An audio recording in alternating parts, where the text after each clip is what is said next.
Our protagonist this time is very different. Usually in these kinds of stories, you've got a guy doing his best to grind, acquire everything and level you. But Jihad isn't like that. He awakened with such simple talents that all he can really do is run a quiet bookstore. And for him, that's enough. He loves reading and enjoys living a peaceful life. What Jihad doesn't expect, though, is that he actually the single person chosen to become a god in this world, a being so powerful that even legendary creatures from his books would end up as his pets. While everyone else is out there leveling up like crazy, they have no idea that Jihad is quietly saving the world, sometimes without even trying. But here's the question. How can a boy who only wanted a tranquil life keep his chill when so much power has been forced upon him? Most people would give in to temptation. And will this happen to Jihad? That's what we are here to discover. Let's get it in a day not unlike any other. The peace everyone thought would last forever was shattered with the appearance of the dungeons. Everyone was terrified when the goblin testosterone appeared in the middle of the city. Hundreds of creatures emerged, bringing fear. However, just as despair, 5 hope appeared. People awaken as entities called hunters, and the new materials that fell from the monsters made humanity prosper, and that's how the world of hunters began. But our protagonist is different from everyone else. We see him at the Hunters Association, and the girl at the reception says it's the first time she's seen someone with a worker class. The guy was born to be a slave in this world. Everyone only. His combat classes, he's the first to have something that's not useful for combat. She asks you don't have any skills or talents. He somewhat embarrassed replies that he doesn't. We then see a shot for hunters in Sector 7. Our protagonist Opu Hunt is receiving customers. They say they came to get some potions, but the girl points at him right away and says, "Wait, aren't you that guy with the worker class?" You awkwardly says yes. She then asks, "Is it true you don't have any skills?" The guy next to her reprimands her saying, "Don't say that, stop." He looks at the protagonist and says sorry, she's a bit lost.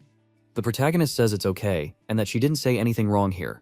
He doesn't have any special skills because of this, he doesn't hunt. He just stays in the background collecting resources. With that, the girl says she understands. And the guy says she shouldn't have asked. Some tanks passed by on the street, and everyone knew it must be at least a rank 3 dungeon that appeared. The guy says, "Damn, I wish I could participate in one of those." She replies with our skills. Forget it.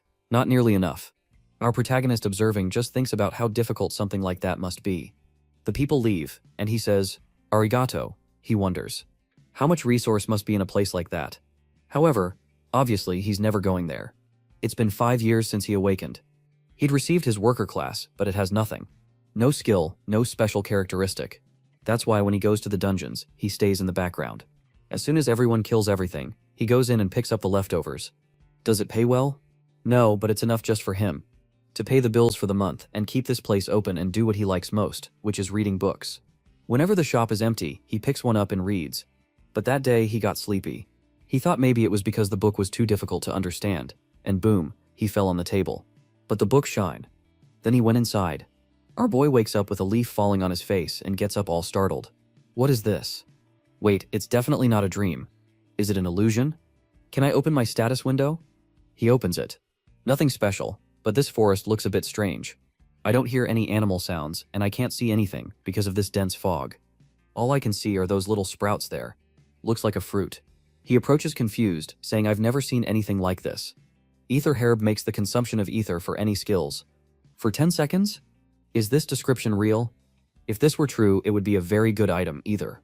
In this world is basically mana. It's the energy people use to cast skills. Oh, an item that allows you to basically have infinite energy for 10 seconds would be incredible. He keeps looking and thinking, if only he could get the liquid from these herbs. Too bad it didn't bring any bottles with me. Right in front of him, there's a leaf on a branch that kind of catches his attention. He decides to take a closer look. Apparently it was in a lake. He got some water and poured on top. With that, out of nowhere, the skill appeared. You're a friend of plants. Level 1 Blessing of the Unknown. Jihad is confused. It's the first skill he has received in 5 years as a hunter, and all he did was water the plant, which suddenly started growing roots into the ground. He thought it was going to become gigantic, but it disappeared in front of him. With that, he woke up back in the shop out of nowhere, and thought it had all been a dream. The strange thing is, it was so realistic that he realizes his hand is covered in mud. So the dream was real. He wonders, could it be that when I'm sleepwalking, I slept here in the shop, and went out collecting mud? No way. Or did I somehow actually get transported to that? Hours when I fell asleep. Considering this is now the world of hunters, it wouldn't be impossible. He decides to test it again. He dozes off once more and wakes up in the forest again. However, he notices the place looks bigger, and all the fog is gone. He starts to think this might be a personal dungeon that only he can enter when he sleeps, and he had never heard of this kind of power. That Nisa solar apple, a fruit that when mixed with the healing potion, increases healing by 20% and reduces cooldown by 80%. Grananos potions are the most used items in dungeons. However, the ones available and most heal 10% of health and have a long cooldown. The taste is also terrible.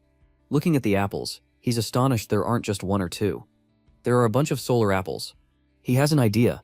What if he makes a potion using the solar apple and that curve that gives infinite energy for 10 seconds? He thinks taking one or two things from here is okay, right? But where will these store them? At that moment, a bag falls on his head out of nowhere. That dimensional bag. He doesn't suspect anything, just accepts it, since now he can carry things. Clearly, it seems someone is watching him. After that, he decides to return to the shop. The next day we see another shop. One of the more expensive ones for hunters. Everyone goes there to buy potions, but they're out of stock until someone looks behind and says, "Hey, that woman Hygiene, the sword witch." The shop owner comes over all fluster and says, "Hygiene, I didn't know you were coming." But she quickly responds, "I came because you haven't been answering me. The potion I asked for yesterday, where is it?" The guy, embarrassed, replies, "Ah, I'm sorry, but your potion is still being prepared. Could you wait a bit?" She says she can't. She has her major dungeon in 30 minutes. With that, she pulls out her phone to see if there's any shop nearby. Meanwhile, our boy is playing Heisenberg in production. He makes purified water, Undenied's tears, and the other. He says it's going to be insane. Now he just needs to add the solar concentration into the rotating tube. Downing the potion, the system unifies him due to the blessing of the unknown. A verdict of great success has been applied. You have acquired Alchemy Level 1 Special Potion. The duration of unlimited skill usage has increased from 10 seconds to 14 seconds. Additionally, it restores 14% of health over 15 seconds, far better than all the others. He's already stunned. Oh wait, and alchemist. Not even the guys who call themselves alchemists have alchemist skills. He's never even heard of a 14-second healing potion. Shaking it, he realizes it's an excellent potion. However, he's not very capitalistic. He doesn't even know how much to charge. The product is so good that it's hard to sell. Not to mention, who's going to believe that other consumption drops to 0 for 14 seconds? Who, you ask? She's already entering the shop. "Hi, Jen." Our boy immediately asks, "How can I help you?" She gets straight to the point. "Potion. How many of you have? I want them now." Before he can respond, she gets closer. "This is a health potion, isn't it?" He says yes, but before he can say anything else, she asks what its effect is. He tries to explain that it's not for sale, but she cuts him off again. "Sorry, but I don't have time." She grabs it and leaves. Wow, what just happened? She left some money on his table saying, "If that's not enough, call my guy to Crest, they'll pay more, bye." The warrior has already arrived at the dungeon, drawn her swords, killed 3 beasts, and is already running. That's productivity. The guys who collect the items for her are a bit embarrassed. This is the power of a ranked 12. I can't even see what's happening. However, the one in white says, "But this way we won't evolve at all." The other guy says, "Friend, it's the sword, which even if you wanted to, you wouldn't evolve, just collect the resources and stay quiet." But then comes the drama, and the guy says, "I understand her too. If it were the old Hygiene, she would have definitely told us to hunt together, but since that incident, she's changed completely and hunts." Own, the other guy, asks what incident, and he responds, "Well, you probably don't know because you're a beginner." Right at that moment, Hygiene appears, telling them to run. They seem confused, but soon see it. A man's talker and a version level creature, extremely armored and with powerful poison. The Tor are already shocked. Why isn't a version level creature here? They only appear in level 4 dungeons. Hygiene continues. "I told you to run, get out of here." She charges at the beast, drawing her great sword, but the beast defends and strikes, leaving her trembling. Damn, I've already used all my other, at least I want time for them to escape. The 2 guys are also running at a snail's pace. She thinks, if only Sonya were here, but she's motivated. No, he's no longer here. Now I can only rely on myself. In this potion, she drinks it all and is confused. It's the first time she's had such a delicious potion, not to mention she feels her other is increasing significantly. Now she can win this. She goes back into the fight using the tumult of the sword, slashing and cutting relentlessly. The beast is divided and falls hard to the ground. However, she immediately notices, "Wait, something's wrong. My health is recovering, and I felt my father wasn't decreasing." I managed to use the sword tumult for 10 seconds straight. Normally I use it for a maximum of 3. Could it be because of that potion? Who is that guy from the shop? "Ma'am?" She doesn't waste time. In the next second, she's opened the door and entered one. She asks that potion. What was that? Our boy's completely confused. The guys in the back are talking, and it looks like everyone knows she killed the man's stalker alone. She apologizes for being rude. Our boy says it's okay. But was there a problem with the potion he gave? She says yes, she's never seen a potion that heals 14% of health and reduces other cost. Our boy, being Mavage, says, I heard you killed an aversion level creature alone. Incredible. She bangs on the table. That's not the point. That potion you gave me, where did you get it? Or did you make it yourself? He shows her the ale and says, I use this. She asks this. Yes, a solar ale, I found by chance in a level 0 dungeon. She asks, a solar ale in a level 0 dungeon. As far as I know, this item isn't that common. Our boy obviously doesn't want to tell anyone he has the force of abundance. While I'm glad my potion helped you. Sade is trying to change the subject. She points to the side and asks what's that. He replies it's an ice resistance potion. She wants to know the effect. Awkwardly, he says, I think it gives the 32% ice resistance for 40 minutes. She's stunned again. The best potions on the market offer 10% resistance for a maximum of 15 minutes. This one is like 10 times better. So she wants to know where he found this. Our boy remembers that when he was in the garden world, he found some winter strawberries and used them to make the potion. His alchemy is already at level 2. He says again, yeah, I found it in the level 0 dungeon. She realizes right away that he's lying and says, I won't ask her anymore since it makes you uncomfortable, but sell everything to me. Everything he asks. She throws money on the table saying, I'll pay in cash. I don't even want a receipt. Our boy says it's too much money. She walks away saying it doesn't matter. However, she asked his name. Our boy says it's Jaha. She thinks and says it's a beautiful name, looking all sweet. She replies, see you next time, Jaha. The scene then shifts to our boy back in the forest. Each time he's returning with more stuff, however he starts to question this place. Is very strange, there are so many rare resources and no monsters at all. Where am I? He hears some movement nearby. Slowly he walks to see what it is. He says he's sure something was around here when he sees it. There's a beetle called a Terra drone, a mythical monster, a creature the size of a small car that resembles a beetle with giant claws. Our protagonist recognizes the creature instantly. However, strangely, they are very small here. They're supposed to be car-sized. He wants to pass, but there's some barrier protecting them. Then some evil ants appear, and the little creatures start fighting. Our boy watches and says, why are they killing each other? The problem is that these demon ants are extremely dangerous. But again, they are supposed to be the size of a truck, but they're small here. However, he sees the Tyrones being crushed, all crying. Our protagonist wonders why are they fighting, and at this rate they will lose. Can I help? The system then gives a notification.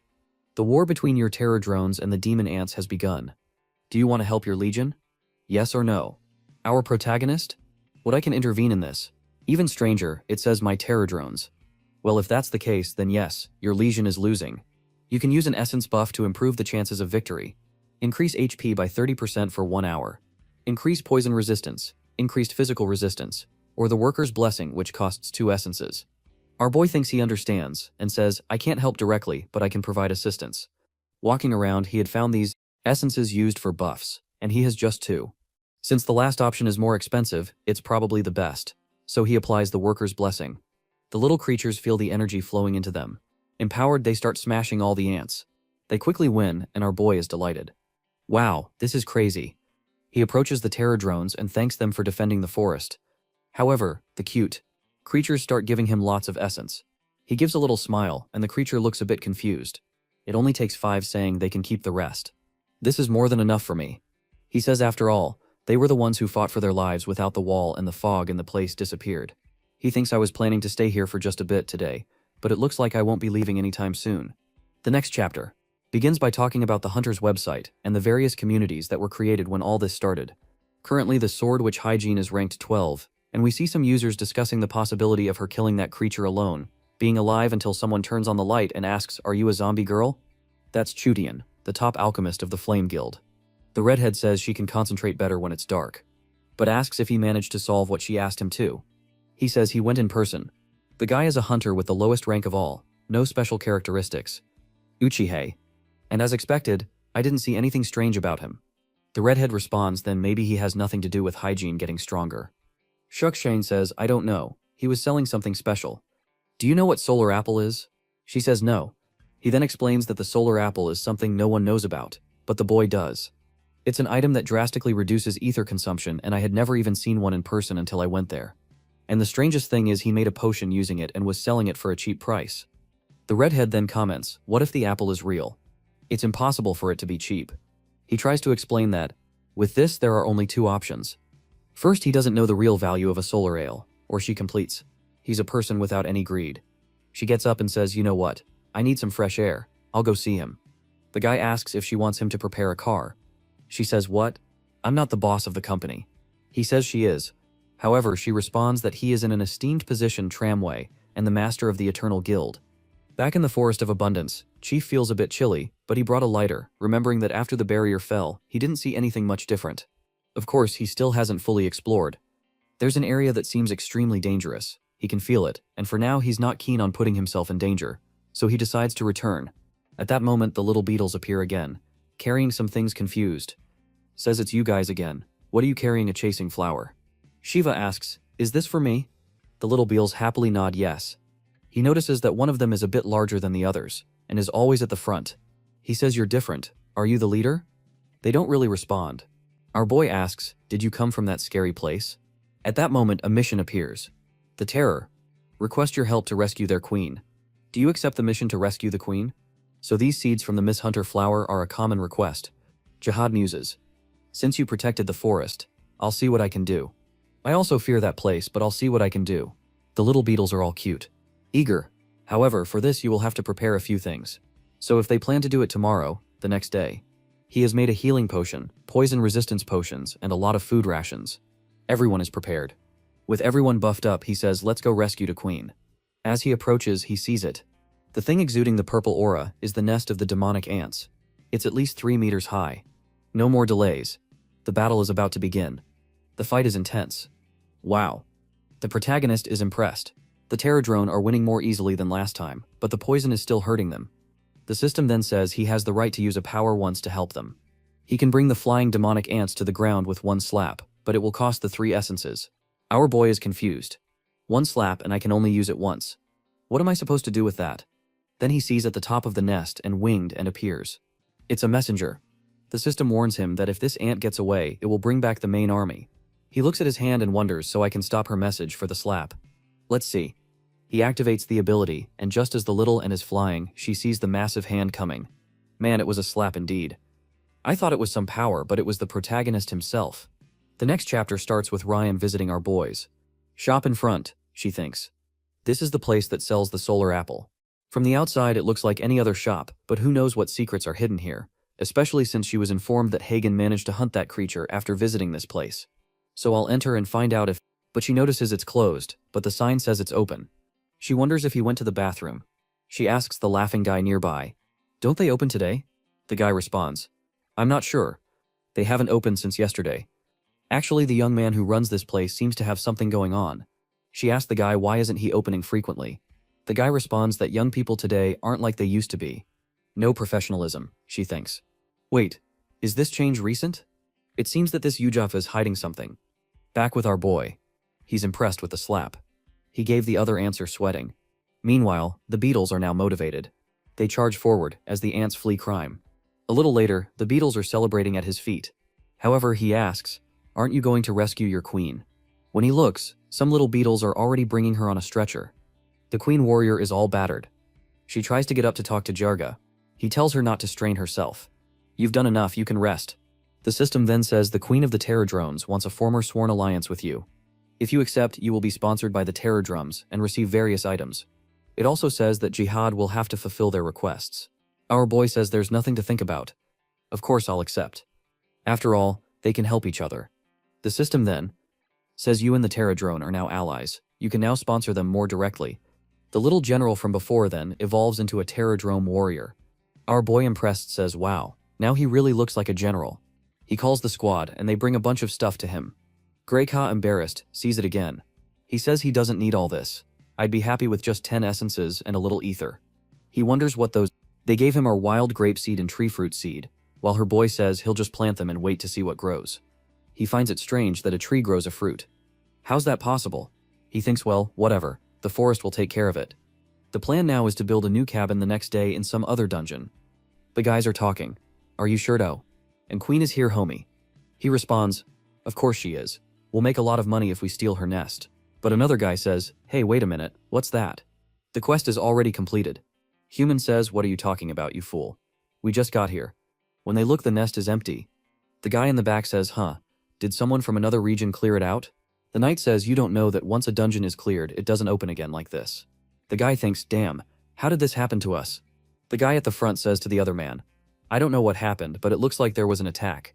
I didn't see any answer at all when the guy said. The knight replied, that's impossible, man. Look around. There has to be some trace of them.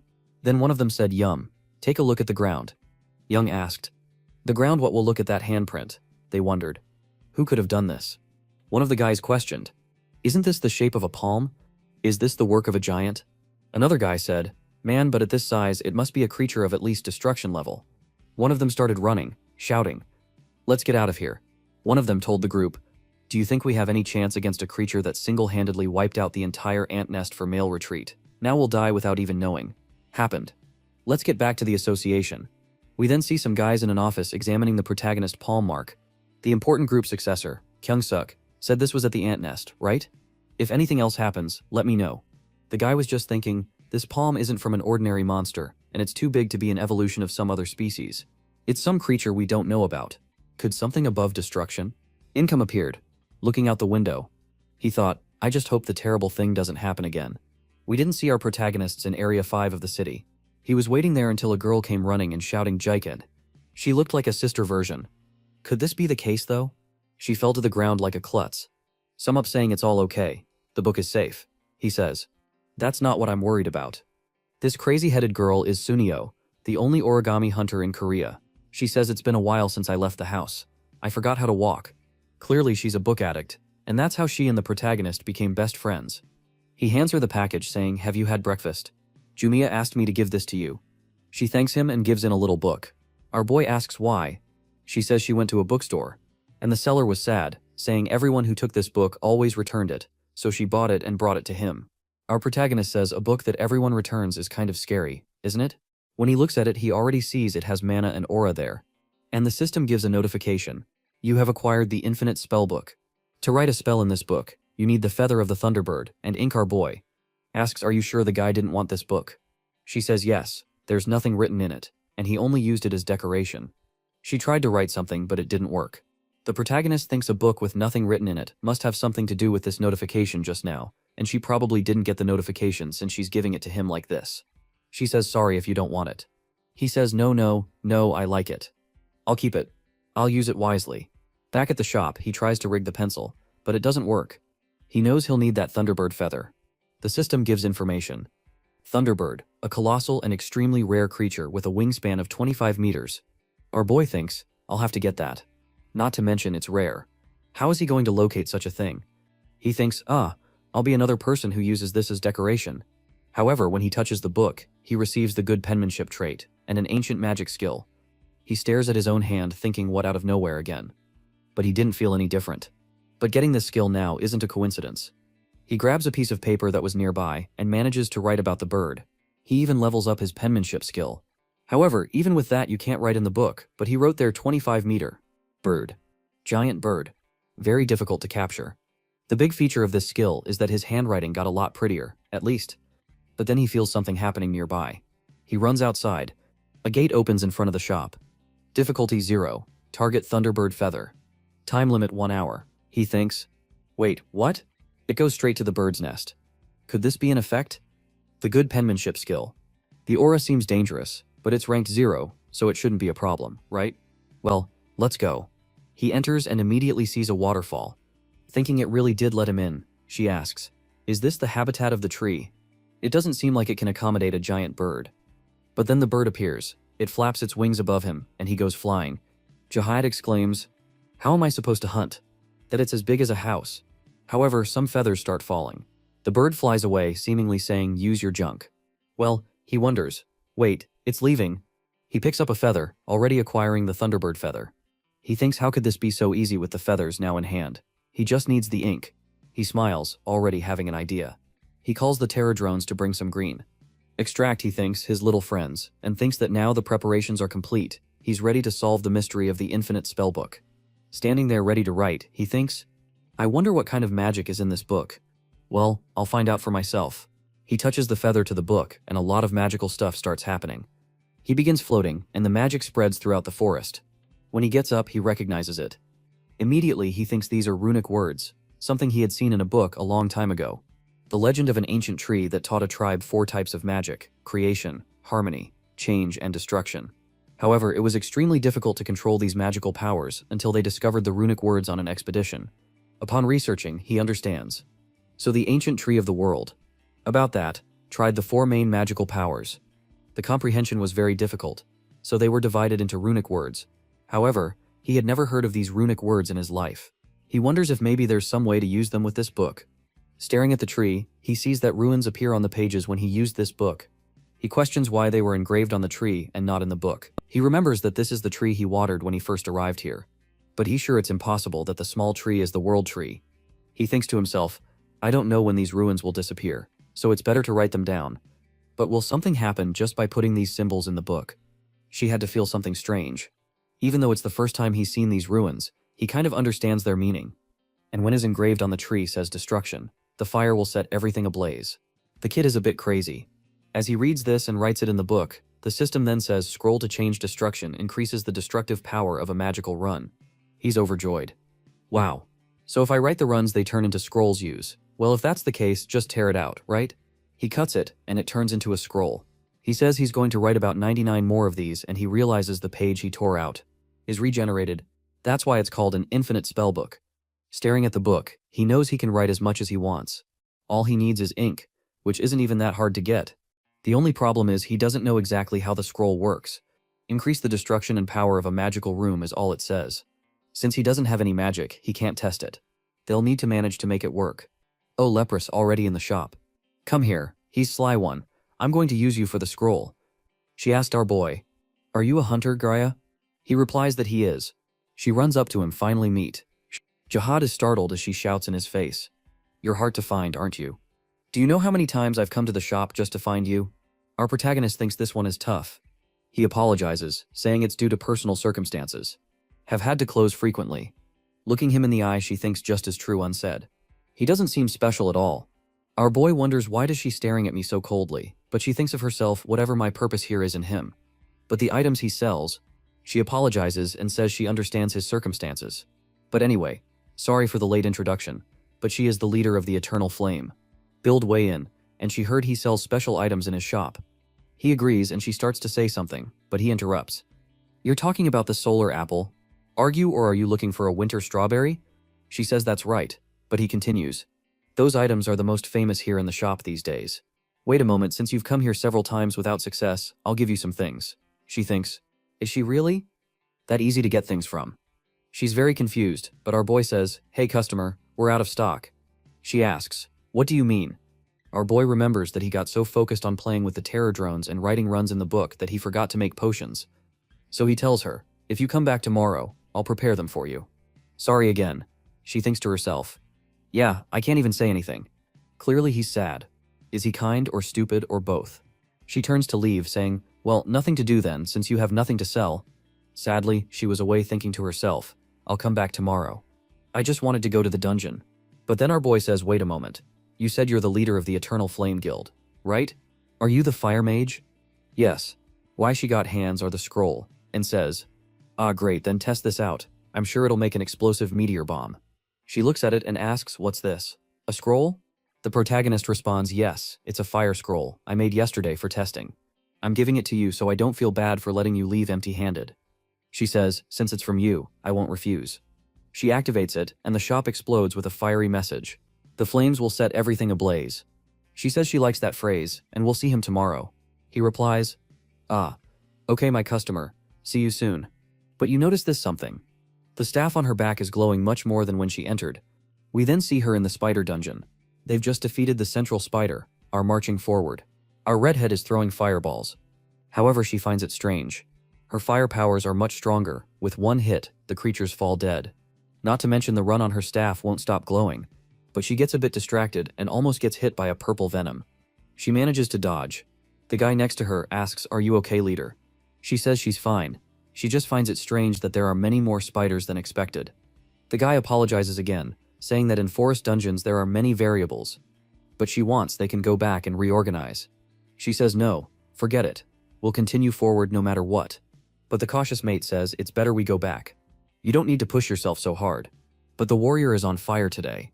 She says, don't worry, I feel like I can beat anything. She starts creating summoning circles. Watch out, here comes the fire on all the spiders. Everything begins to burn. The guys are impressed, saying what's going on. Leader, when did you level up so much you killed everyone by yourself? She's questioning herself. Wait, something strange. I've never had this much power. Could it be that scroll from that sly guy back at the protagonist shop? He's finished the production. Phew. This should be enough, right?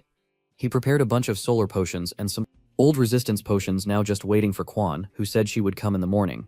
He looks back. Ah, welcome Waylon. I made the potions you asked for. But his thoughts he never says she's accompanied Quan. Says Hunter Uchiha, can we buy the potions later and have a little chat? Suddenly she throws down the suitcase full of money. Whoa, what's this weigh-in? She responds. What do you think it is? Money. Are you a type who doesn't care about money? Now I understand why you sell these potions at such a low price. He says that's not the case. Everyone likes money. Like he feels awkward about her giving so much money. She explains it's because of the scroll he gave her yesterday. It has an extremely strong effect. It's definitely something above Scrade. She says the scroll is so powerful it's almost theft for her to take it without paying. And besides, if she didn't give something in return, she wouldn't feel right. He says he understands, but in his thoughts he's impressed. As he expected. The infinite spellbook is really amazing. She says if he doesn't want cash, he can just give his bank account details. But our protagonist is very kind and courteous. He says he's very grateful but doesn't have the right to accept the money. She asks, what do you mean? He says, as I told you, the scroll was an apology for making you wait. I'm not honorable enough to take all this money, he thinks. Whatever, I just wanted to give her the scroll as a test. She says, Jihad, don't you know in an instant a good person can become a fool? What do you think happens if a chicken gives golden eggs to everyone for free? What will happen to those people? Our boy responds, everyone will get rich. Wayne replies, of course not. Once this spreads to the public, the chicken will become everyone's target. That's why your ability is amazing but extremely dangerous right now. You understand, the protagonist replies. I understand, Waylon says. Good. If you understand, I want to make you an offer, Jihad. You want to join the Eternal Flame Guild out of the blue? Yes. She says, I know my introduction was a bit negative when I first came here, but it was only because I was worried about you. Our guild is extremely ethical and never harms people, and the reason I brought them money was to prove that we can reward you for your abilities, she says. But the Eternal Flame is already a very well-known guild. You didn't need to do all this to prove yourself. She says she wanted to show that such a famous guild really likes him. Besides, we have many majors in our guild. They also have many alchemists. 2. Human. The chief alchemist speaks up in a distorted voice. I love Eternal Flame. Juan continues, mentioning their numerous production facilities. You would have the opportunity to conduct extensive research. Your salary and benefits would be as high as you desire. You didn't have the authority of a chief or higher jihad. Probably. Torn listens as she continues. Join our guild. Jika interrupts. I appreciate all your kindness. Wayan initially celebrating, then realizes something. Wait, you only accept kindness? You don't want to join? But why? Our terms are so generous. He explains. As I said, it's a bit too much for me. I'm sure there are people more qualified than me to join the guild. Quan insists. Please, you're more than capable, the guy behind her says. Alright leader, let's calm down, she responds. No, he's belittling himself too much. He can't be like this, Jihad explains. Originally, I was a hunter with the lowest rank without any attributes. The reason I can make these special items isn't due to my abilities, it's because of luck, and my friends like the beetles, and my friend who gave him the book. Everything that happened to me was because of fortune and my friends. My abilities might disappear one day. That's why I don't have the confidence to accept this offer. I don't know how long I can keep doing this. Besides, I'm very attached to this place to leave just like that. She was confused, but the guy behind her speaks. Leader. It seems changing his mind won't be easy. Let's respect his wishes. She remains puzzled. She says, of course, thanks to your advice, I will be more careful. I will start charging a little more for the potions. She quickly responds, don't tell anyone it was me who made you charge more. She sighs. Well, I don't like this. It feels like being rejected in a relationship, but I have no choice. If you ever need help or get into any danger, just call me. Grau reassures her. It's okay if any danger approaches this guy. You will alert me. He points to a small bell plant, which makes a sound when danger is near. The story then transitions to the Postgate world, illustrating how difficult it is to live in nature. Seas, beaches, forests, and mountains are overrun by monsters, but the Forest of Dream is a place Jihad can enjoy. This is truly calming. The sea is the best place for a headache, he says, marveling at the environment. I felt my dream would only have forests, but there's you may see here. This place feels like paradise on earth. The plan was to spend more time in the shop than the forest, but this morning has exhausted him. Clearly I'm not the best shopkeeper. Whatever, I'll take some time to recover, eat a lot, and read a lot of books. I'm tired of all of this, he reflects, spending some alone time in the forest reading until he falls asleep. Little does he know, unexpected visitors are on their way. 2 hours earlier, Gio was reading happily, thinking it was peaceful. Hearing the sound of the sea is extremely rare nowadays, because the coasts are overrun by monsters. Being in a cave like this feels like a blessing. He thought it would be nice to bring his friends here when he heard something next to him, a cat's meow. He went to check without fear. The danger plant didn't make any noise, so it must be safe. He noticed a beetle flying in that direction. She thought, why is it going there? When he arrived, he found Actos, a creature too big to be a cat, but not large enough to be a tiger, clearly who was injured. Gio wondered if he should offer help. The Terra drone came up and tapped his shoulder. He turned to see, and the Terra drones brought some fish. These beetles work at lightning speed, he thought, happy with their help. He petted the creature, feeling content in the present. Actos had eaten the fish and take a potion, finally stopping trembling. She was curious, wondering, I didn't expect animals in this forest. Where did you come from? He asked the cat, who meowed in response. He apologized for waking it and continued petting it. He thought about a name since Actos didn't fit. Since it resembled a tiger, he decided to call it Beam, which means tiger in Korean.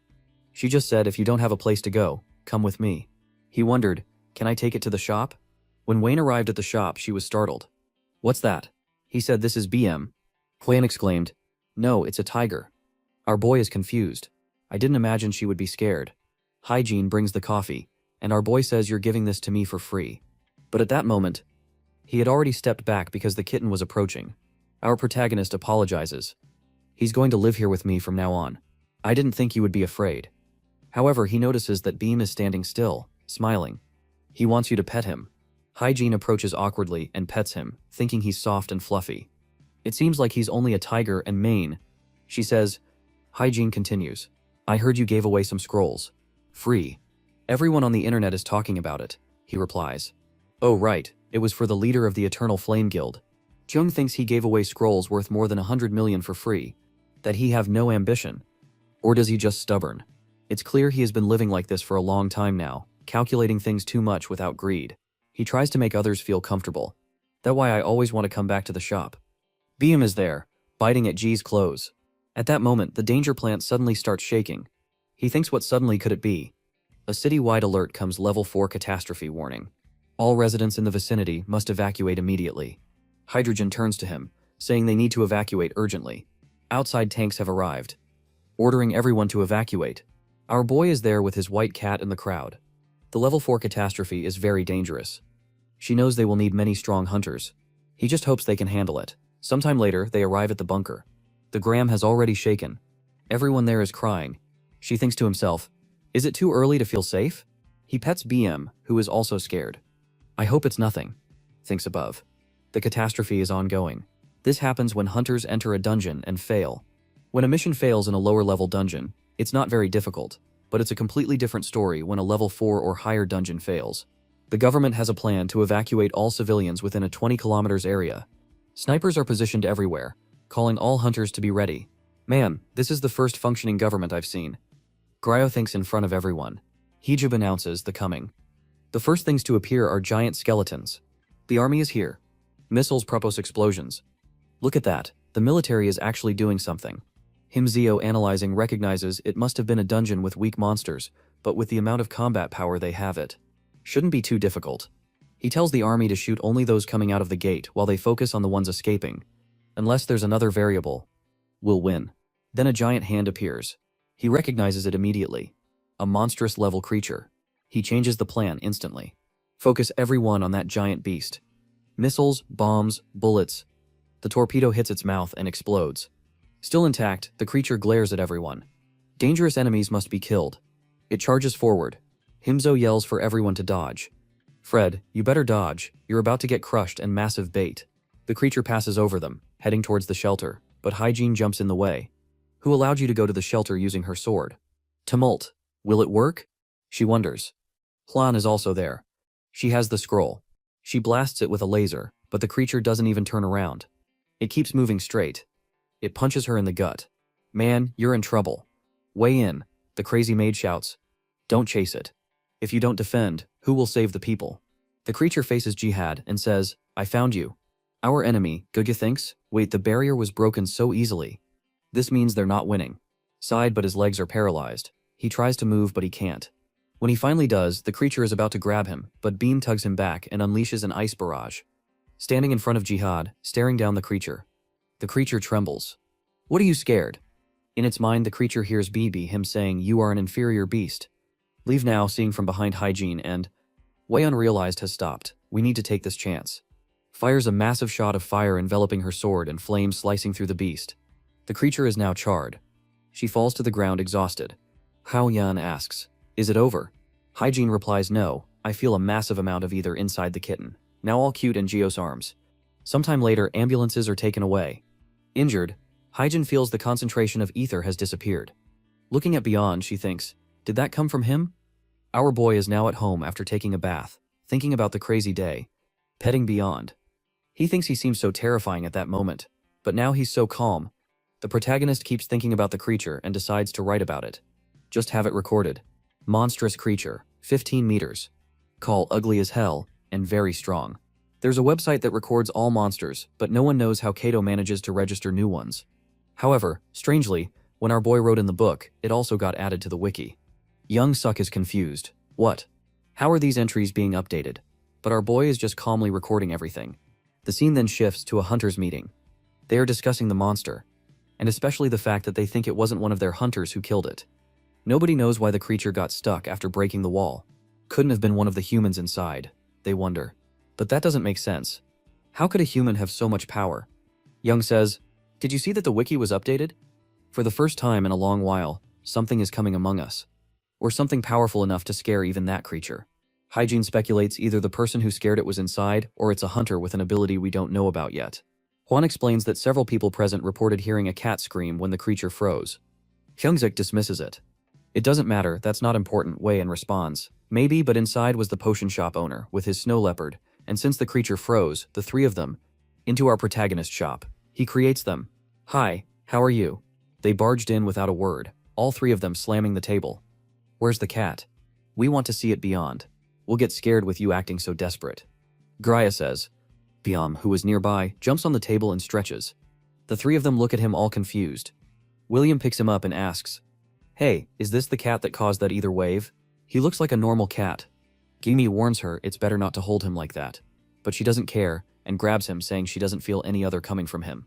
Impossible for him to have so much other to cause such an explosion without it being detectable. BM bites her arm. Cheyenne says, I warned you. You need to be careful with him. Hidden adds. I heard you were in the shelter when the explosion happened. Many people said they heard a cat sound before the creature froze. Our protagonist responds. Crazy, isn't it? Young suggests his glasses. I think they're just false rumors. Poor Young's sick, looking at Win and thinking I wanted to recruit this guy for our guild, but it's not the right time. Little does he know she's already been rejected. As they leave, Quan says, aren't you going to ask to join the guild? I wanted to see you get rejected. Meanwhile, Hyjin gives him a little smile. Trying to seduce our boy, huh? She says, I'll be back, he replies, anytime. But our boy isn't interested in that. Sometime later, he's relaxing the forest, reading a book about the continent of Gehenna, a place where various species live together with the Great Tree. The Great Tree created creatures considered the gods of nature to protect Gehenna. One of the descriptions mentioned a creature that looked like a cat, with white fur and black spots. Staring at BM, Jeff thinks, wait, is he a god of nature? But this cat is so small he doesn't seem like a god. However, considering how he stopped that creature, it might make sense. It's not a coincidence as they said there was an ether explosion. Greka continues thinking it was probably him who did that. Does this prove he's a god of nature? Maybe then the tree in my dream really is. Everything starts to make sense. It's as if the tree is giving him a task. Everything began when he received the worker class. Helping the terror drones to saving beyond all seemed to be part of a bigger plan. At that moment, the book next to him glows, and the most unusual thing is that in the class it's written Worker of X Purtu. What does this mean? Suddenly it's like a hashbang from CS blinding him. In the next chapter, we see a girl in an isolated room watching TV. A news report is talking about bombing somewhere. Back to the protagonist. He's staring at the tree, saying it was you, wasn't it? Who brought me to this forest of dreams? I have no idea why you gave me such an important task, but there must be a reason, so I'll do my best to help you at that moment. Purple tornado appears beside him, and something begins to form. Heaters. A voice saying curse everything that breathes, bring death to all living beings. A skeleton appears. No, not just one whole horde of skeletons emerges in his forest.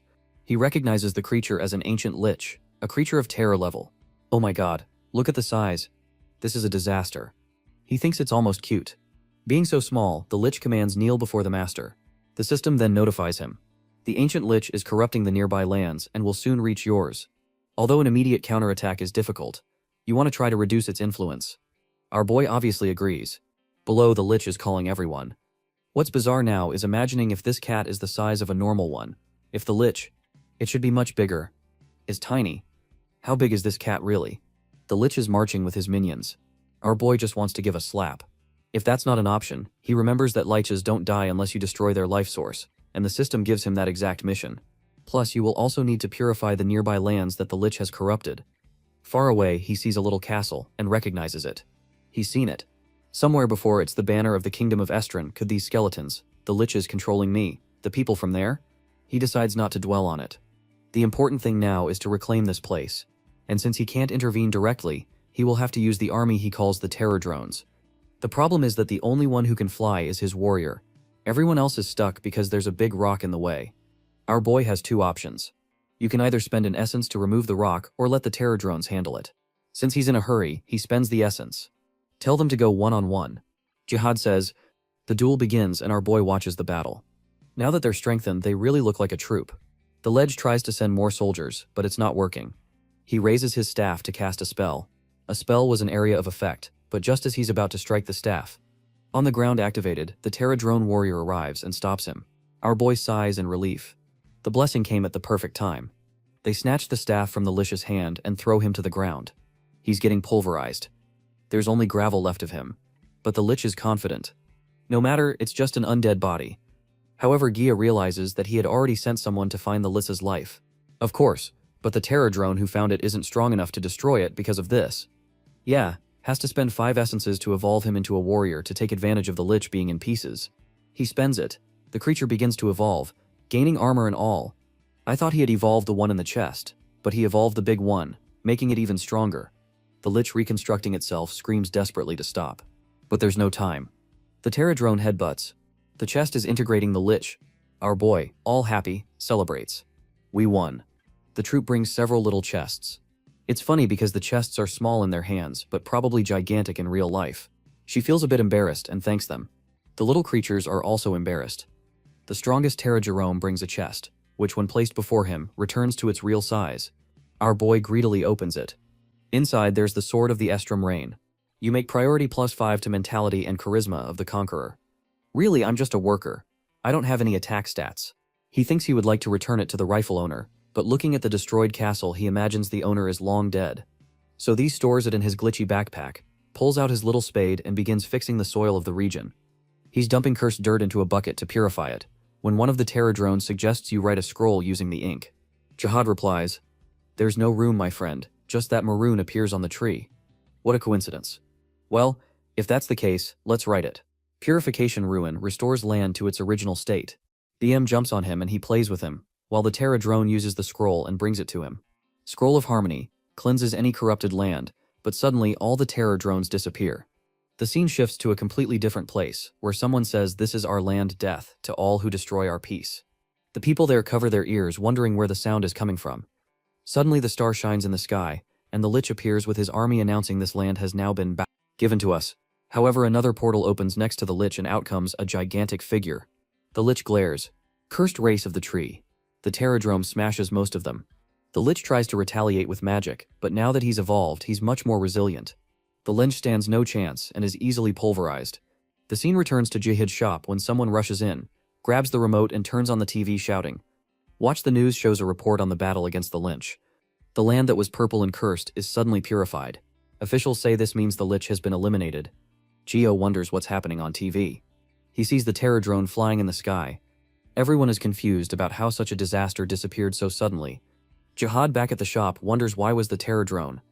Young, sick at the company, recognizes it wasn't a destruction-level disaster. His colleague confirms yes, They were mythical monsters. Everyone is confused, not knowing what's happening. Girl returns to the world of the tree and speaks urgently to the Terra drone. Hey, you need to have a chat. The creatures are all embarrassed. He just says you didn't do anything wrong, so don't worry, but I want to know. The ones who used the scroll, and did you appear on Jury Island? The creatures don't respond and run off, bringing a bunch of rewards. Jenna asks, hey, are you trying to silence me with this? I just want to know if you appeared on Jerry Island. The creatures, all embarrassed, say nothing. She got pets them. I'm not scolding you, I just want to be sure it was you. But anyway, good job. They leave 10 others, and 10 instances. Shohads always thinks it's too much. Just that giant stone from the ancient lich is worth millions of dollars. Do you want to play with this? Jia hands it over. Alright then. The creature starts munching the whole stone. Chungyan understands immediately. He's using it as an energy source beyond all happy. Well, what can you do? Creatures of the gods are incomprehensible now. Mia has 15 essences. It's time to boost his stats a bit. He advances to 9 and strengthen 8 in endurance. Well, our boy become a fighter. He wonders, am I stronger? Not sure. However, the reason for getting stronger is to make planting easier. He doesn't want to become obsessed with power. He's already content here. Back at the shop, Tyr receives an invitation to participate in a dungeon. It's different. Most things have already been cleared out. They call hunters to pick up whatever's left around the fountain. Everyone going to collect items has gathered. Strangely, there are a lot of people. A man named Mr. Wang, who approaches the protagonist, saying he's never seen such a large group for item collection. The dungeon must be huge. Who knows, we might find something really good. He pulls Jal along, who says, I think all the good stuff has already been taken, right? The man replies, of course not. Sometimes hunters are lazy and leave good things behind. At that moment, look who comes all graceful. The beautiful armored lady. She has eyes for someone else though. When she sees our boy, she comes right up to him. A year to collect items, he says yes. He received a call that they needed help. Around them, everyone is wondering who is that guy? Why did she talk to him? Meanwhile, Hagen is worried because it could be dangerous. Gracefully, she offers to protect him. She says if he stays by her side, it will be much safer and easier. She is a bit confused as many guys start crowding around her. Hi Jen, come with me, come here, come there. But she says she doesn't want any of that, and looks at Jaya. Shall we go? He replies. Alright then, the two head. Inside, she explains that such large dungeons usually have very rare plants. Jihad says he's glad he can recognize good plants. Most people don't know what to pick. At that moment, something trembles inside his backpack, and when he opens, it blooms. They're sleeping. Hygiene sees him all cute, tries to pet him like it's right on the hand.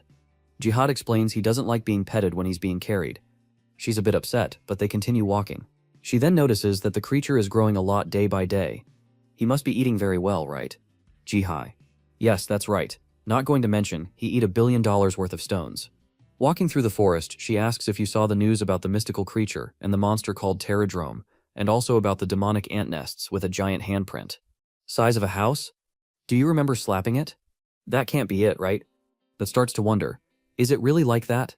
Is the world inside the forest a miniature of the outside world?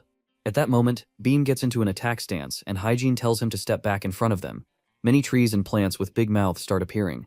Shigot asks if Hagen is okay, but she says this is where the person she's looking for disappeared. It's the same scene, and then we learn the person who disappeared was Korea's rank 1. That means these creatures are at least rank 5. She drinks one of Gino's potions and says Jiha run out of the dungeon as soon as they attack. I'll try to hold them here. Do you have knows it's impossible for her to hold them all off? It's a bunch of extremely high-level monsters. But he notices that Beam is starting to exude an aura. Is he charging ahead? Alone. Strangely, the monsters are running away from him. BM grabs a hand, bites it, and tears off a piece. The plants are all running for their lives. Hygiene is utterly confused, not understanding what happened. BM returns calmly with something in his mouth. Choka says, "What's that? Do you want me to plant it?" B nods. Meanwhile, Hygiene is thinking about the great trap that killed the rank 1 fleeing. I've never seen anything like this.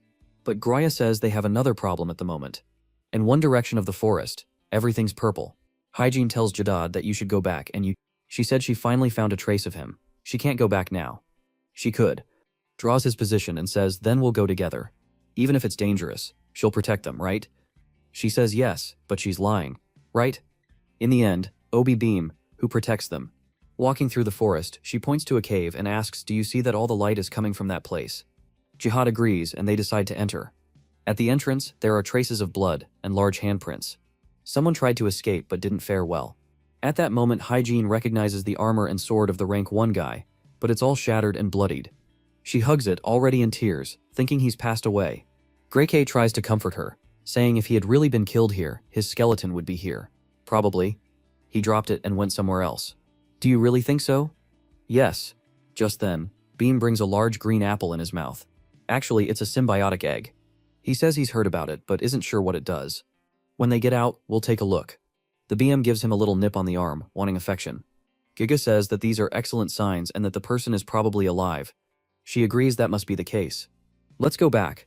They're quite optimistic, but if I found destroyed and bloodied armor, I'd assume the worst. Hygienist smiling, saying he brings her a lot of luck, making Jihad a bit embarrassed. This situation is peculiar, isn't it? She tells him to call if he ever needs help, and he agrees. Behem tries to swipe at her, but she just hugs him and pets him. Back at the shop, Jihad is looking up the symbiotic egg. He searches through books but finds nothing, so he decides to go to the world of the forest to see if he can discover anything. When he arrives at Tyrone's approach and indicate they want to help, Gara hands them the egg. The creatures take it to their pain, who pets it gently. After a while, they're all climbing the tree, moving around. Suddenly, a giant moth appears. Kofra recognizes it as a symbion. It flaps its wings, scattering dust everywhere, and a message appears. A group of symbionts that were dormant have awakened. With that, the restoration of the world tree begins. Jizanakarda's thrilled and touches the tree as he does the world tree. Estos this blessing on him. The dormant destiny has awakened. His class changes to worker of the world tree. Chill looks around impressed. The place has grown much larger, and a lake seems to have appeared out of nowhere. The fruits like the solar apple have leveled up. He thinks with this he can make a lot more potions and earn more money. But then he stops himself. No, I'm here to help the world tree. He starts to think that perhaps restoring the tree is the purpose of all this. Could this be the goal of everything? He sees BM staring at him and asks if he's hungry. Pulls out his fishing rod. Let's catch some fish for dinner. He fishes out a red trout, but when he holds the fish, it has an effect. If eaten, activates level 1, extrasensory perception for 30 minutes. Increases your reflexes by 20%. He realizes that all these items, I have more detailed descriptions. This will make selling potions much easier. He decides to run back to the shop, unaware there's a crowd outside. BM is even handing out numbered tickets for entry into the shop. A guy asks what's going on. Everyone came in by potions from this shop. Didn't you hear? The potions made by that guy are much better than others. People from other states are coming here just to buy from him. And they're still cheap. She has shop is packed, and he thinks that maybe this is the best way to help as many people as possible. That's why he's limited to 3 potions per person to give everyone a chance to buy one. His book-loving friend enters the shop and shows him on her phone that the Hunter website is all about him. She feels a bit embarrassed. She picks up a potion and says, wow, that's the first time I've seen something so well detailed. Nobody knows exactly what a potion does. She got bluffs that he just kept asking everyone until he figured it out. She says if the effects written are true, it's much better than all others. Could she take one extra?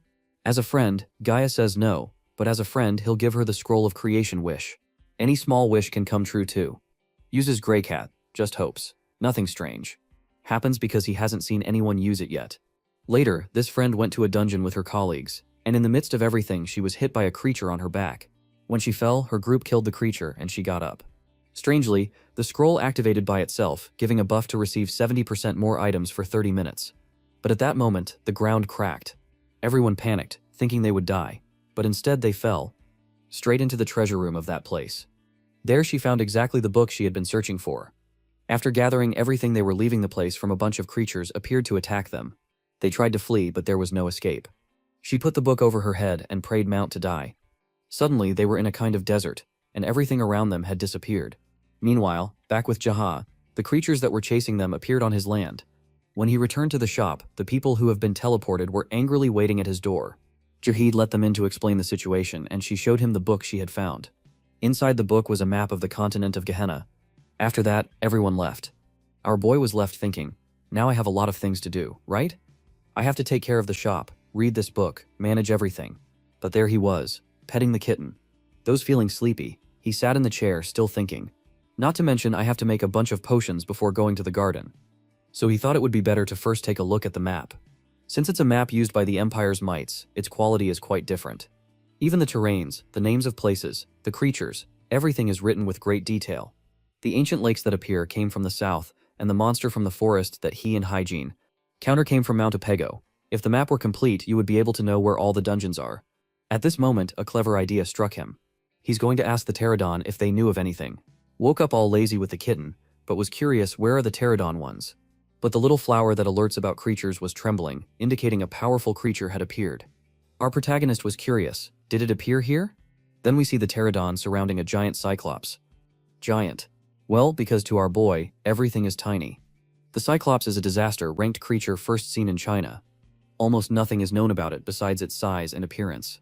The only thing he remembers is that dozens of hunters were sent just to hunt this monster. However, in Korea, a cyclops had never been seen before. The bees were shaking, all over struggling to hit the tiny pterones.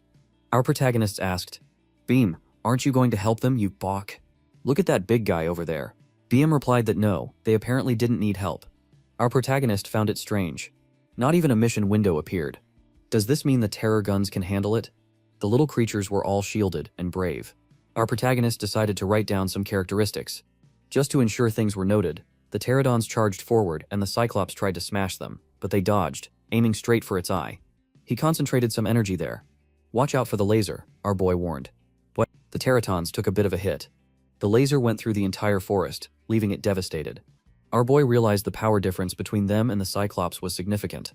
But the little guys, gathered around a captain, our protagonist was curious. What's their plan? They brought him make a jig, a big crystal, and cut it all up.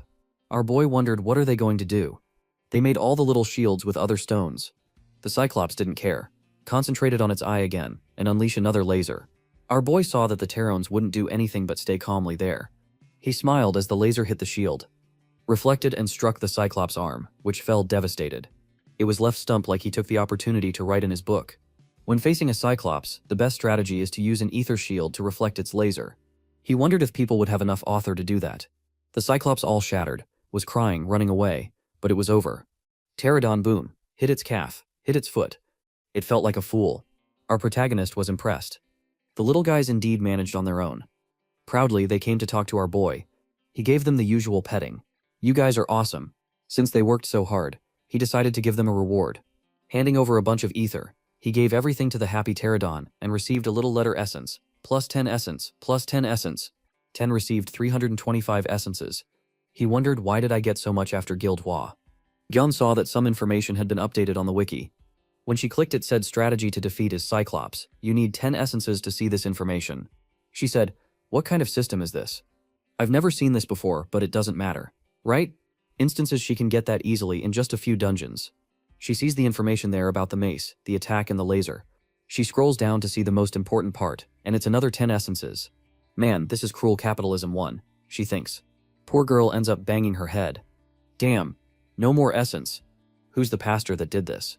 If I catch you, I'll burn you. Our boy feels a bad sensation. Someone wants to do harm to me. Then we see Heinzek getting out of the car and asking the guy, is there something I need to know about? The guy says no. Then why are there so many hunters here? Damn it. Oh, it's because of this thing from yesterday.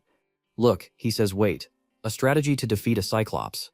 Yes, it costs 10 essences to see, and then another 10 essences to see the final strategy.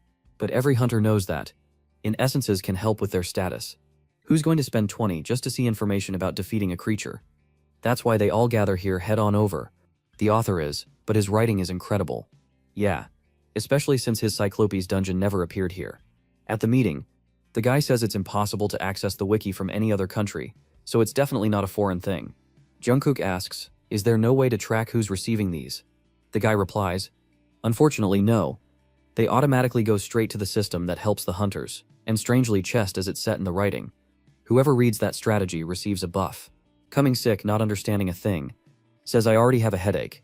Instructs everyone in the operations group to monitor the hunters who accepted this mission and see what happens. Their safety is the priority. Then see a group form to go hunting.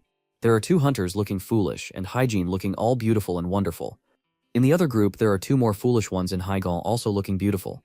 The scene changes to the Cyclops firing the big laser. The mic defends reflects it. Hygiene hits the thighs and calves, and then a meteor hits the chest. It's all chaos at the shop. Our boy is watching everything. An announcement is made.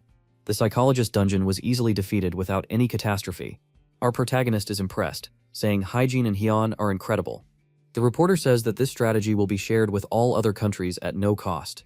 Now G is 100% sure everything he writes in the Book of Infinite Magic is sent straight to the Hunter's wiki. If he keeps sharing everything he's doing with the Tarodrome, he'll never run out of ether. At that moment, the little plant is screaming. Oh no. Another monster. Let's go BMS. I'm telling you, this guy has medicine in the drawer. When the creatures announce themselves, he falls asleep. Upon arriving, he's in the middle of the sea, and on the other side he sees a Tarodrome come in. The system alerts the World Eater is injured and needs your help. Our boy is shocked. World Eater, what is that? Where the Tarodrome points down. He's underground. What is this hole here? When he realizes it, water splashes on his face. BM shakes off the water and dries his leg. Don't tell me I'm standing on the World Eater. Yes, it's the giant whale. Imagine you were so big. He is gigantic. How big is this? It doesn't even make sense. Does it fit on the planet? You're the World Eater. He rascal. He senses that it's weakened. Now he understands why he was gaining so much essence. It was always for this. Here you go, he rascal, and throws everything inside it. Eat, however, and the beast gives him a little stare, getting angry. Our boy wants to know what's happening. Start shouting. There's a flash in the middle of the sea. The beast turns all white, and both fall to the ground, exhausted. A system message appears.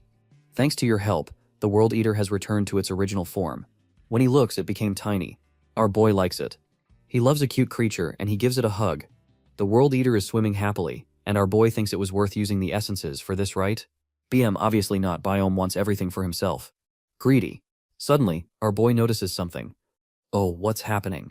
He jumps and splashes. Water on the fools when he looks. Actually, the World Eater brought a feast. A bunch of fish, oysters, snails, and crabs. Our protagonist is amazed.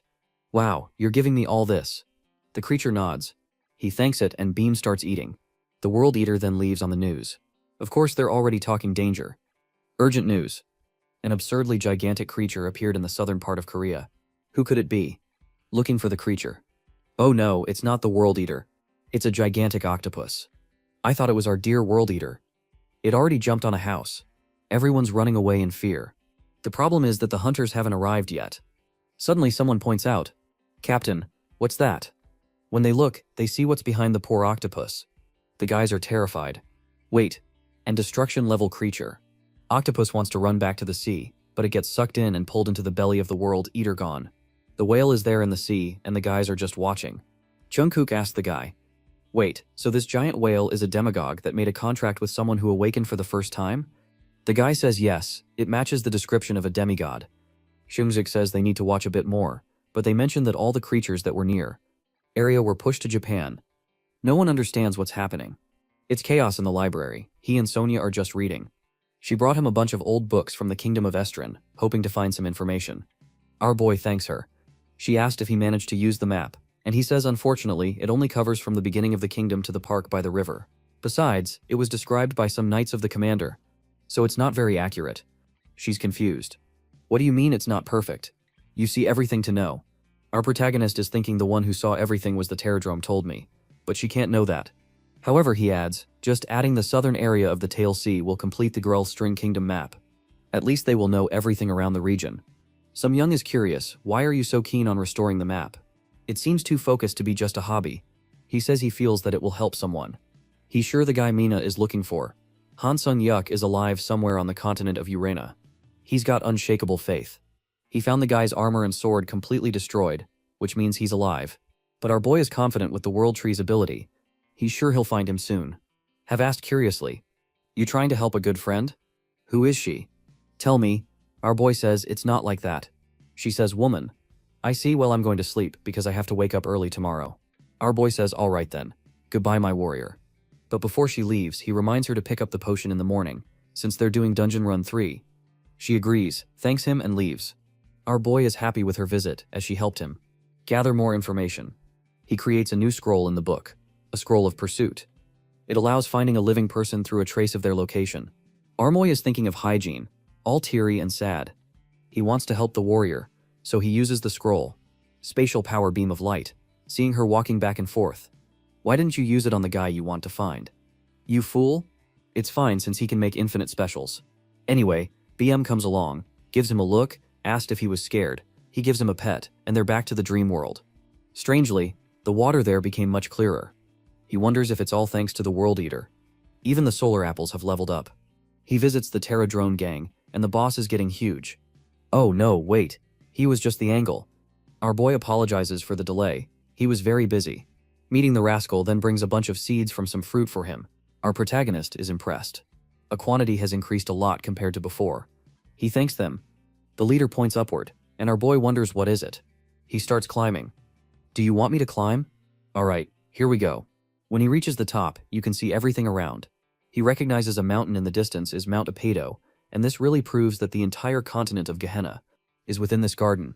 At that moment, BM looks down angrily, wanting to get down to eat, but now he's stuck. It's easy to climb up, but hard to get down. As he starts to descend, something grabs it, squeezes, and he sees a little plant staring at him. He gets scared, and the plant gets scared too. He calls out for help.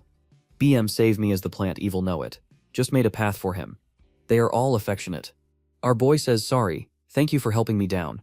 He realizes, wow, it's just a cute little plant that likes to clean to people. Should I add this to the hunter's wiki too? Looking at the long path, he knows he'll have to cross this whole plain to reach Mount Apato. He remembers that this is the direction that people who fled from the Estring Kingdom went. According to the Pterodon's information, this might also be the direction Hen Sunyak, who disappeared, went. The map shows that following the Tails River also gets you close to Mount Apato. Heading south of the mountain might be a good idea to find traces of Sunyak. But when he gets there, he hits a barrier. This is as far as he can go, so he asks the Pterodome for help. While they investigate, he goes to feed BM. The problem is where his BM. He's shouting for him to come over. Strange Beyond. Usually stays around but never goes this far. Here's something that looks over. It's the crazy carnivorous plant coming to talk to him. Our boy is now worried where is BM. He bangs his head on the table in the shop beyond. Where did you go without me? We did so much together. At that moment, Hygiene and Jungkook enter the shop. She asks what's wrong, Jai. Jay replies, hi, who's this guy next to you? He introduced himself that he's talking. He grounds a potion and tells our protagonist that what he has is extraordinary. Our protagonist thanks him, saying he will make tea for them. It seems our boy called her because she says I was surprised you called me first. Our boy says he has something to tell her. She, curious, responds to me. He says I was studying an ancient book and found something you might like. She looks at it. Scroll a change. Trace, the protagonist, says this will help you find Sung Yok. Hyungsik asks, did you make the scroll? How did you translate an ancient book? Hygiene interrupts. We keep that a secret, right? She got confirms. Kunkun asks Mr. Jihad, did you make a contract with the divine creature? Our protagonist wonders to himself, does he already know about the demigods? The guy says yes. Demigod. The guy explains, you don't have to tell me your abilities and how you use them or not is up to you. I just want you to know that you have become a very important person in South Korea. Now our protagonist says, me, the guy explains. Thanks to your potions, the survival rate of hunters has increased by 20%. The Hunters Association owes you a debt, so I came here to give you this. If you need anything, we will support. Our protagonist feels awkward. Do I deserve this? The guy says yes, you are the future of the hunters. Hygiene interrupts. Wait, you said you wanted to talk to him personally. The guy replies, I am talking to him personally here. Hygiene apologizes to our protagonist, saying she didn't know Hygiene Sick would come here for this business. He's a maniac. Our boy says it's alright, he appreciates everything, and next time he will. A good meal for everyone. The guy thanks him, takes a bunch of potions and leaves Hygiene comments. He's like that, only likes to work. Our protagonist says it's kind of cute in a way. They go inside to talk. She sits next to him and asks, what are you writing? He says, wait, I'm finishing up. He draws a castle in a lake. She asks, wait, is this the Estring Kingdom's castle? That's right. He explains, if you see a place with terrain similar to this drawing, use the scroll, and you're thinking of Samyak. If he's nearby or has any trace of him, the scroll tell you where he is. He wants to show her how it works now, but he's running out of ink. She thanks him teary-eyed. Thank you so much. He says it's okay. I believe he's alive somewhere, and I will help you as much as I can. She says he's such a kind person. He responds, it's nothing. Friends should always help each other. She gets closer asking, do you need help with anything? Tell me. He thinks, oh, she getting too close. She asks, where is BM? Where did he go? He says, he ran off in a forest. BM is jumping around, transforming, becoming gigantic even with his weakened body being destroyed hundreds or thousands of times. The Guardians hold their position until the last moment, and the prey of the god Arctis has come to find you. It seems BM is hunting someone. He finds a little wolf trapped by goblins and chains the one who conveys the will of the god Growler. It's bad for the poor wolf surrounded by 200 goblins. Let's see how he handles this. He's growling with everyone watching when suddenly they hear something. Looking back, they see gigantic. He walks through them without saying anything. He sends a message Schumann all those enslaved by evil. The goblins run away. He then talks to the little wolf, who looks at him and says, "What are you doing here? You coward?" The Arctis. It seems the creature has two names, Arctis and Beyond. Beyond breaks his chain and says retirement ends here. Growler. Growler responds, "You arrogant cat." But B-Knight explains the restoration of the world tree has begun. Growler sits. "Only the will of God can guide me. Get out of here, you stinky cat." Bean bites him on the neck. "Take that?" Growler asks. "What are you doing, you puckin'?" BM says, "Boy, you forgot on the procurator of God. If I say you go, and it's done." Then see our boy with his party friends all standing in front of a castle. It looks like the castle he drew while searching in the other world. He thanks them for coming with him. Seeing Young says, "No problem. Compared to the potions you gave us, it's worth it. But why did you want to come here? This is just an empty dungeon, right?" The protagonist explains. The Black Lion commander helped some survivors escape during the war. There might be some kind of secret tunnel song. Young responds, "Oh, I didn't consider that. Maybe there really is something here." The Mohawk Knight says, "I don't care about mentioning the Fallen Kingdom. I just hope for some insane artifact inside the sword he's using." A Long Knight's sword not only gives good stats, but also increases the group's damage by 7% for 5 minutes. Our boy says, "That sword you have is pretty good, isn't it?" The guy looks at it. "This is just a normal artifact. At least it has a group buff." Our protagonist thinks, "I know it's a rare artifact." The guy asks, "How do you know that?" Our boy thinks, "Oh crap, I've forgotten I can see this stuff." He lies. "I recently received an item analysis skill, that's all." Everyone is impressed. Wow, now they understand why he can describe the potions so well. The armored guy asks, "Hey, take a look at this for me. What do you think of my armor?" Our boy checks light chest armor, increases defense by 10%, and critical defense by 5%. That's it. The mage congratulates him for finally getting a skill, and he thanks everyone, all happy. The knights are ecstatic. "This skill is amazing. We're all going to get rich. Let's go." He hits them on the head. "How dare you think of using the boy?" They apologize. Someone tells him it's good if you've made a skill, like you have to be careful with something like this. You'll find bloodsuckers like those two everywhere. He laughs. Got it. But our boy thinks it makes sense. They continue walking along the wall. He thinks it might be good to ask Hingisik later how to use his skills better. They might points to a part of the wall destroyed by monsters. On the other side is the Tails River, much larger than anyone imagined, and the water is extremely clear. Our boy stands near it, thinking, "This place looks very deep. How do they make a tunnel here?" He needs to check the back of Mount Apato. "Do you want to see in the book when everyone comes?" "Atal, are you drawing the place? What are you doing?"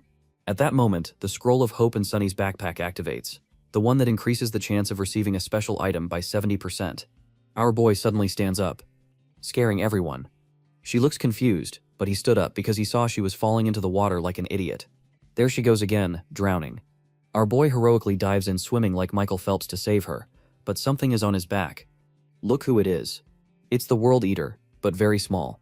He has saved them both outside. He tells her to wake up. "You crazy? You're all drowned." A while later, they're back on solid ground. Our boy thanks the World Eater for saving them both. Then Su Young calls him from afar, telling him to take a look. There's a strange magic circle with a small cauldron. Our protagonist is delighted. They thank the world here and say goodbye. Su Young wonders, "Am I cursed without knowing?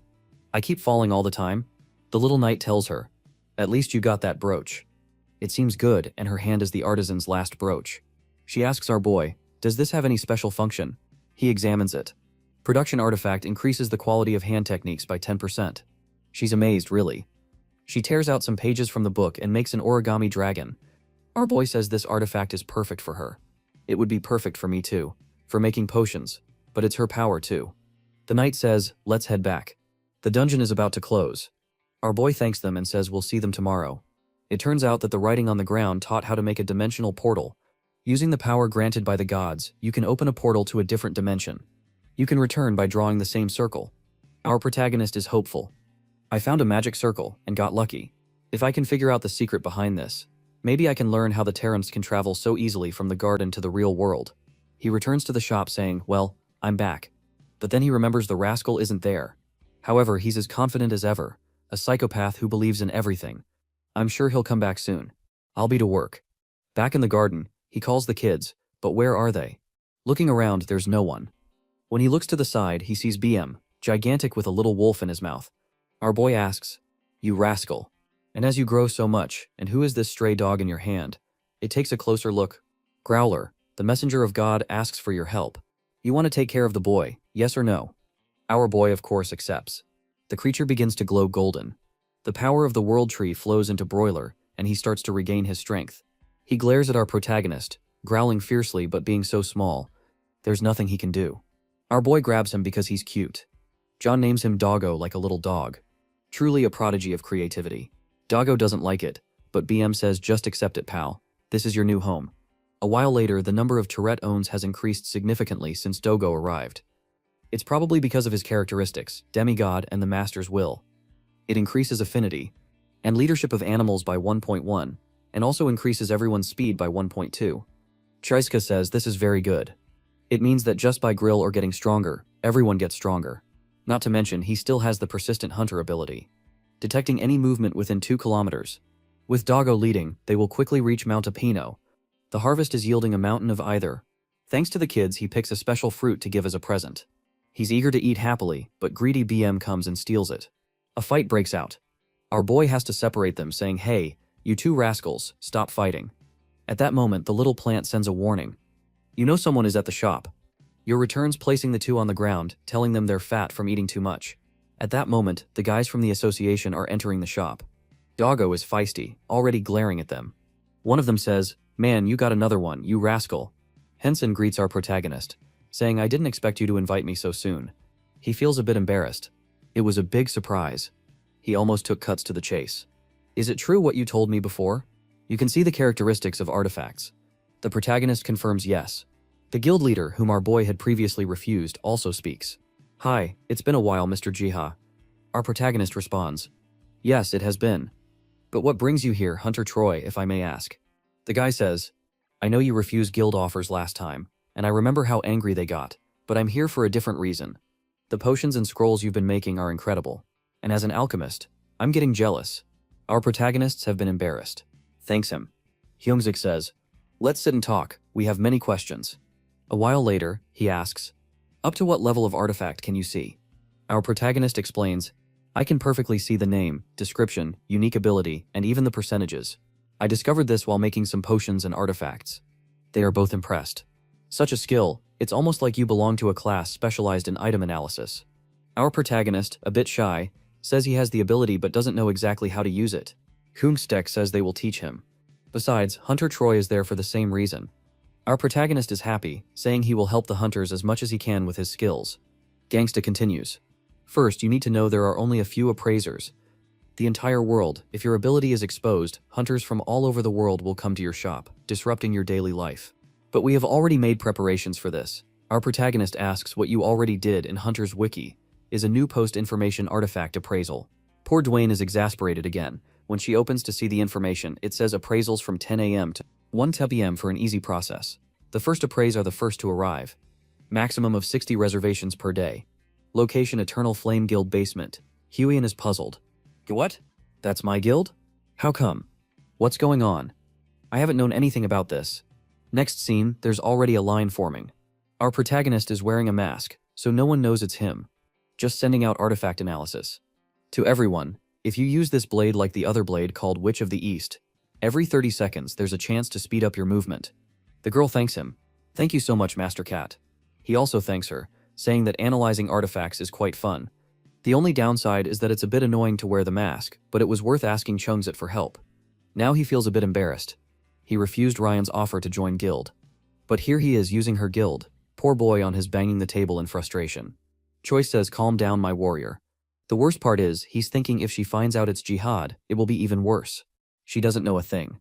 She's upset, saying, "I can't believe the reservations are full for 3 months already." Koi says, "Miss, it's your fault for not being quick enough." She grabs him. "You crushed him. How could you do this to me?" "You should have told me earlier," Troy explains. "I'm not the one in control that's coming sick. There's nothing I can do. The location was decided just yesterday. Besides, you told me I could use the basement for anything." She looks at a bunch of stacks and says it'll take I don't know of 2 years to analyze all this. Do something about it now. "We have some privilege since they're using our place," he says. "I don't know. I'm leaving. Have a lot to do. Your time will come eventually." Just wait, and don't cause more trouble. She sits down angrily thinking, where did this master cat come from?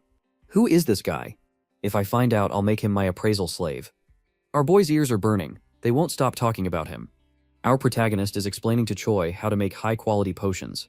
You have to shake it like this, my friend. That way the potion goes from special to very special food. Alex. Wow, we did it the same way, but yours has a 16-second duration and mine 11. What's happening? Our protagonist says it could be a variation in the quality of ingredients, but in reality, it's because he's already at level 3. Alchemist, though, no one knows.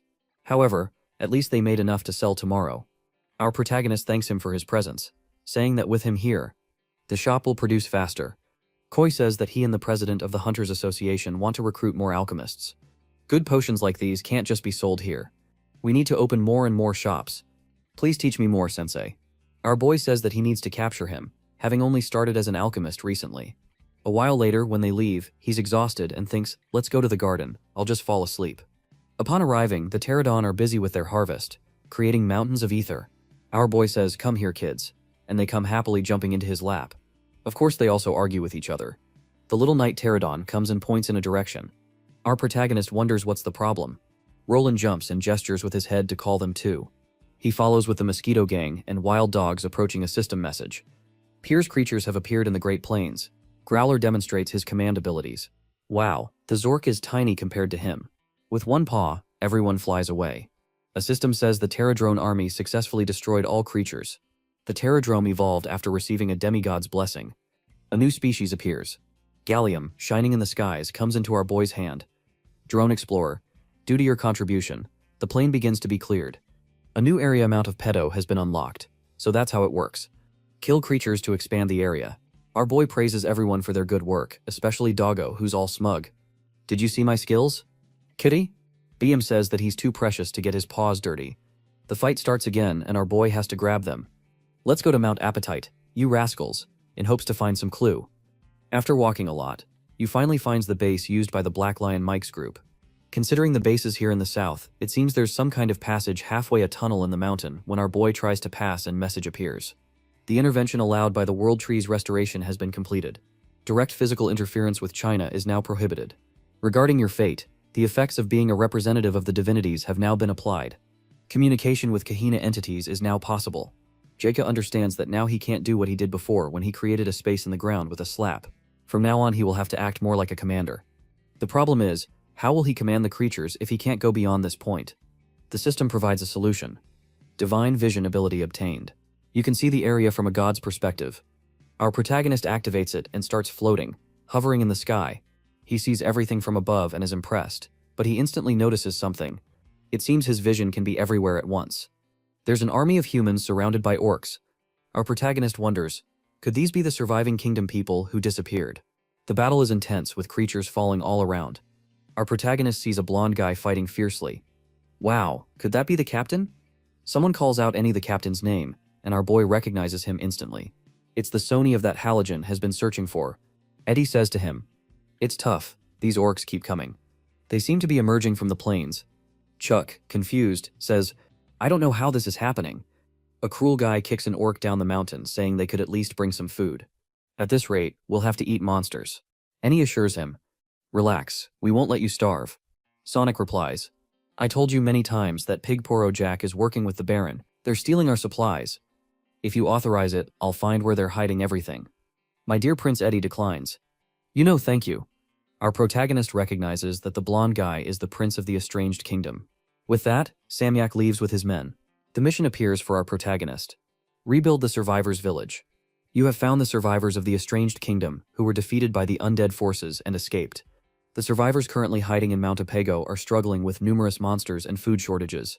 Mission 1. Restore the possession of the String Kingdom to the prince, reinstating him as the rightful owner. Mission 2. Find the villains. Get rid of those exploiting and abusing the villages. Baron Graham and Poorer Jack Jihad is impressed he has never received a mission with so many details before. Is this some kind of story mode? But doesn't matter, just finding Sunup is already great. Regin will be thrilled with this news. He has to find her, but then shakes his head. First I need to bring him back. I can't physically interfere with their world. How will I do this? Then, he remembers. Actually I can, I just can't do it myself. He calls the Terradomes. I'll need a favor from you guys first. You know what this magic circle does? The captain points in a direction. When they get there, they find 2 circles. Our protagonist realizes that they're using ether to activate them. He throws it in the middle, and it starts glowing. Our protagonist understands that the green circle is the entrance, and the yellow is the exit. The Tyrones jump into the green circle and come out of the yellow one. Our protagonist says, "Wow, that's really a teleportation circle." The survivors probably use this instead of a tunnel. The exit must be somewhere near Mount Albedo. If he can find where it is, he can bring everyone back. He asks the pterodon, "Do you also use the magic circle to go back and forth between the garden and the real world?" They make an X with their hands. Greitz A asks, "And how do you go so easily from the garden to Gehenna?" The captain points to the world tree. "What?" The world tree is the bridge between the 2 worlds. Still confused, he thanks everyone for their hard work, and asks the captain to look around Mount Apado for any kind of magic circle, and to notify him if they find one. The scene shifts to the survivors' camp. The soldiers have gone to collect supplies, but when they reach the cart, it looks like there's only enough for a week. Eddie speaks to Poro Jack.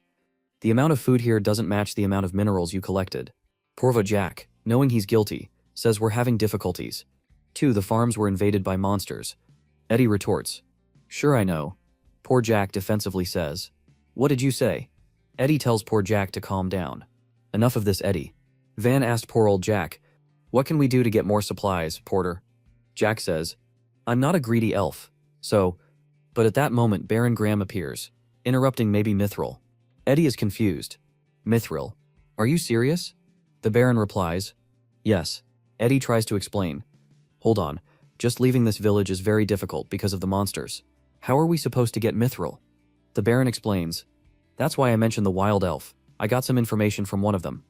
There's a place in this valley where you can easily find Mithril, deep within Mount Apato." Poor Rojak adds, "Clearly with more Mithril we could get a lot more food." The soldiers get angry, but Eddie says it's okay. "What's the weight in this valley?" The Baron says it's to the south, at the top of the mountain, but he isn't sure. "The only way to find it." Eddie cuts him off. "I understand, I'll do it." The Baron asks, "Are you really going to do it?"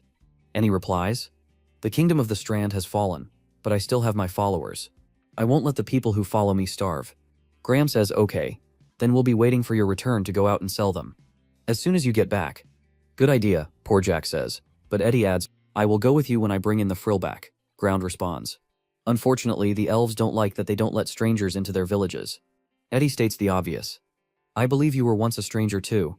The Baron reluctantly agrees. "All right then, we'll do it that way, Prince Eddie." Sonia tells him, "Buddy, I know you like to play hero, but I don't want to die. My lover is waiting for me outside." Confirmed he and Hygiene have a relationship for those who were shipping her with the protagonist. "Sorry that dream is shattered."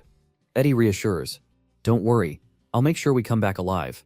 We then see a girl with white hair and clothes in front of an altar, praying to a deity named Arctic. Her prayers? Baron Brahm is right behind her, saying it's almost time.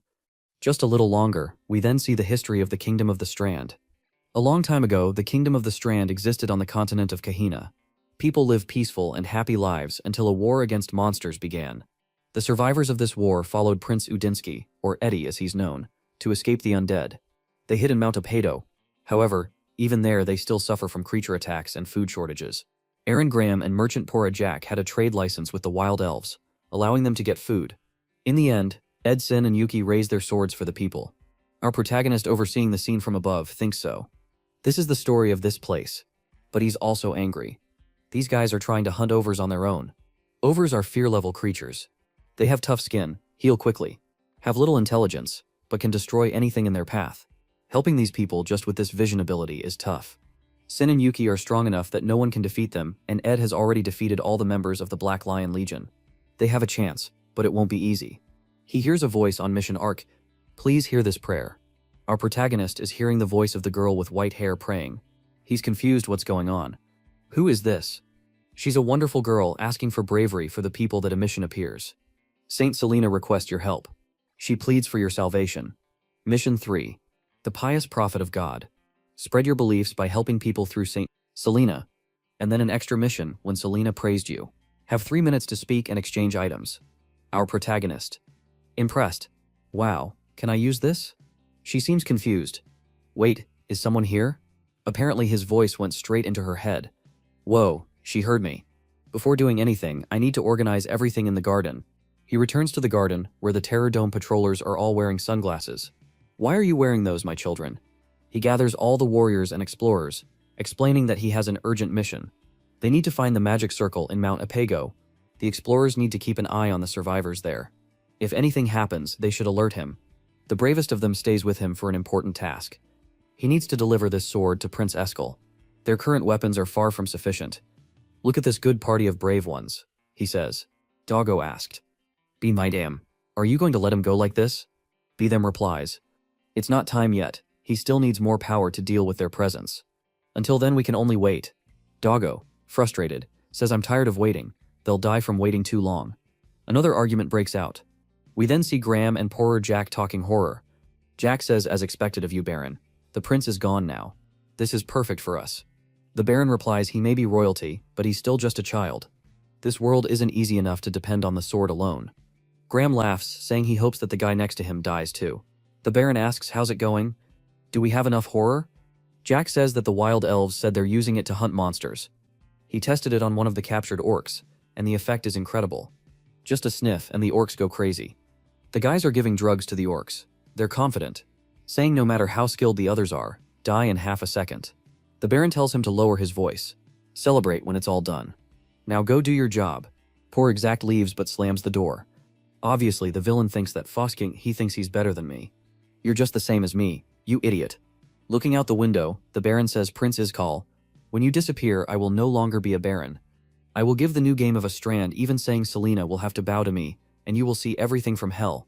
Our protagonist sees it all, thinking you're damn scoundrel. He focuses on Selena's house. Hey girl, say a prayer. I don't have time. The system comments. At least things on the other side seem to be going well. The people are fighting all buffed up, slicing here and there. They're winning, our protagonist. Impressed seeing that they might actually defeat the ogres who are falling and trembling. One tries to flee but gets taken down. This leader is ruthless. The ogre takes a hit to the leg, falling awkwardly to the ground. A sword strike to the spine. These guys are ruthless, painting the forest red. Sonic says, Hey Ed, is there another sword? No man, mine's already trashed. Heed replies, No worries, I just wish the sword wouldn't break. Sunyak says, Suddenly someone proven far away. Now it's just the drug of orcs. They charge the unfortunate guy standing there. His stoic expression is unshakable. Samyak warns him to be careful, but something strange happens. Something passes through the work. It is confused. We switch back to Selena, beautiful and praying. Please protect this land, the prince and his people. The system alerts first. Prayer completed. Selena, a disciple of Ark, has successfully offered a prayer. You can send God's apostles to assist the disciple. Our protagonist is confused. What's this? He clicks yes. The mission reads, God's apostle Terra Drone Knights. He confirms and his little companion shines. Getting hiked up back in the fight, the overtakes a hit to the chin. Look who's beating it easily. Another orc comes to strike, but gets blocked and knocked down. Ed stands still, having done nothing so far. Sonia tells E.T. to snap out of it. Ed glances and they both run towards the ogre's leg. One jumps on its back, the other on its calf. Slash here. Slash there. Sunup says it wasn't deep enough and warned him to be careful. He gets thrown far away again. Who's still standing? I thought he was dead. The others helped him up, telling him to be careful. Meanwhile, the Terradrome is in a one-on-one fight, but another ogre approaches. The Terradrome impresses with his horns and sends it flying into the other. Perfect headbutt. Almost romantic. The Terradrome standing tall winks at Ed is confused. Why is this monster helping us? Our protagonist in the sky is impressed. The Terradrones seem much stronger since becoming God's apostles. The only downside is that high essence cost to maintain them, but it's the only way to help.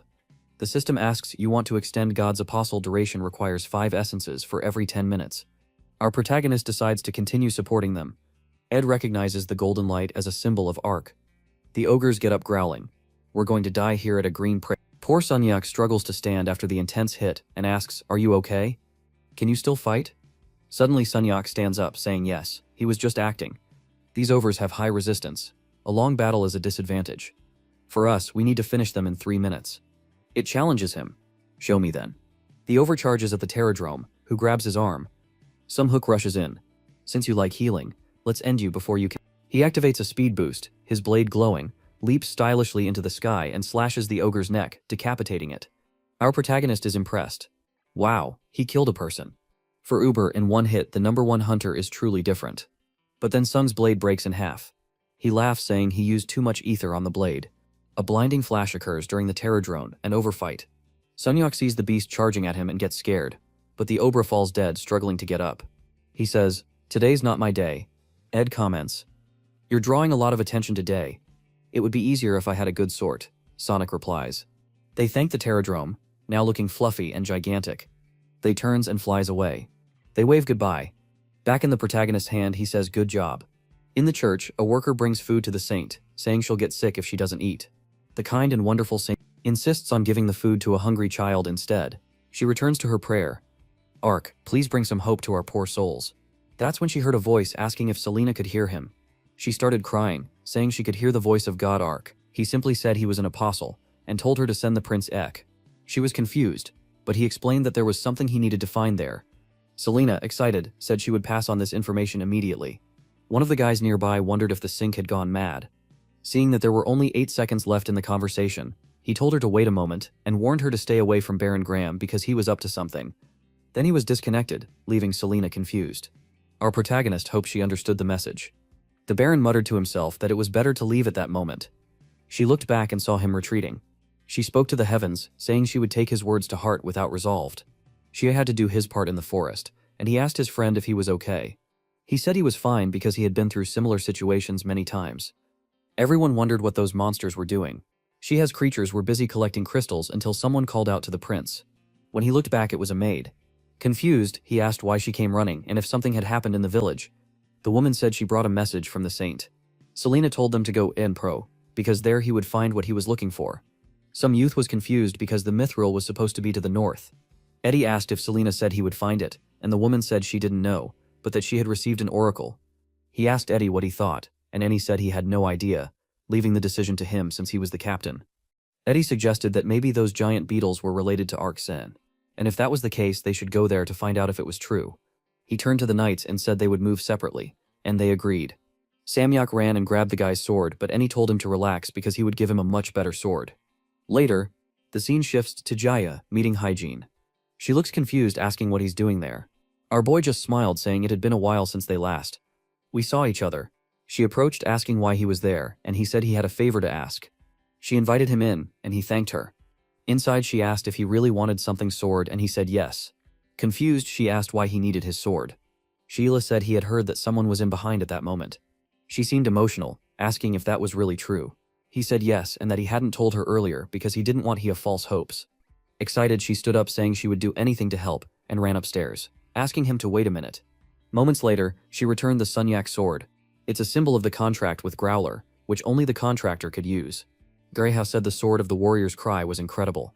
She was confused, asking how he already knew the name. He revealed that he was the so-called Master Cat. When he went to grab the sword, it was heavy and he almost fell. She explained that Sunyak's sword had much more other than other hunters' weapons. He started putting it in his bag, thanking her for lending it to him. Outside, she thanked him for everything, and he said it was all right. He would find a way to bring Sonic back. Hyjin smiled, saying she believed he would because he was an incredible person. Our boy blushed but said he had to go back at the shop. He wondered where the troublemakers were.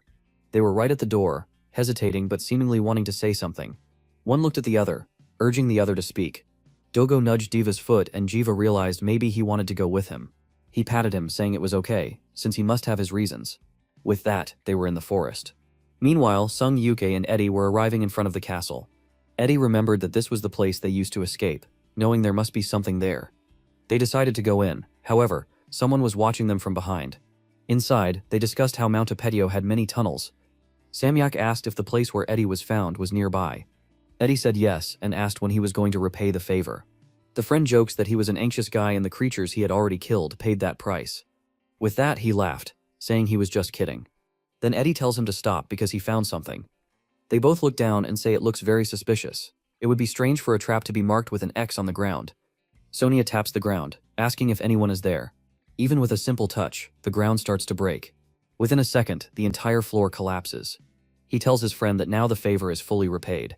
Eddie tells him to activate the ether in his sword to use it as a torch, which he doesn't like. However, as they walk a bit further, something catches their attention. They see a strange golden sword stuck in a stone. Some of you have asked if Ed knows that one. He says that sword is the seal of the Kingdom of Istrian and goes to take it, wondering how it got there. The moment Ed raises the sword, the protagonist starts receiving multiple achievements for Prince Identical, breaking the seal.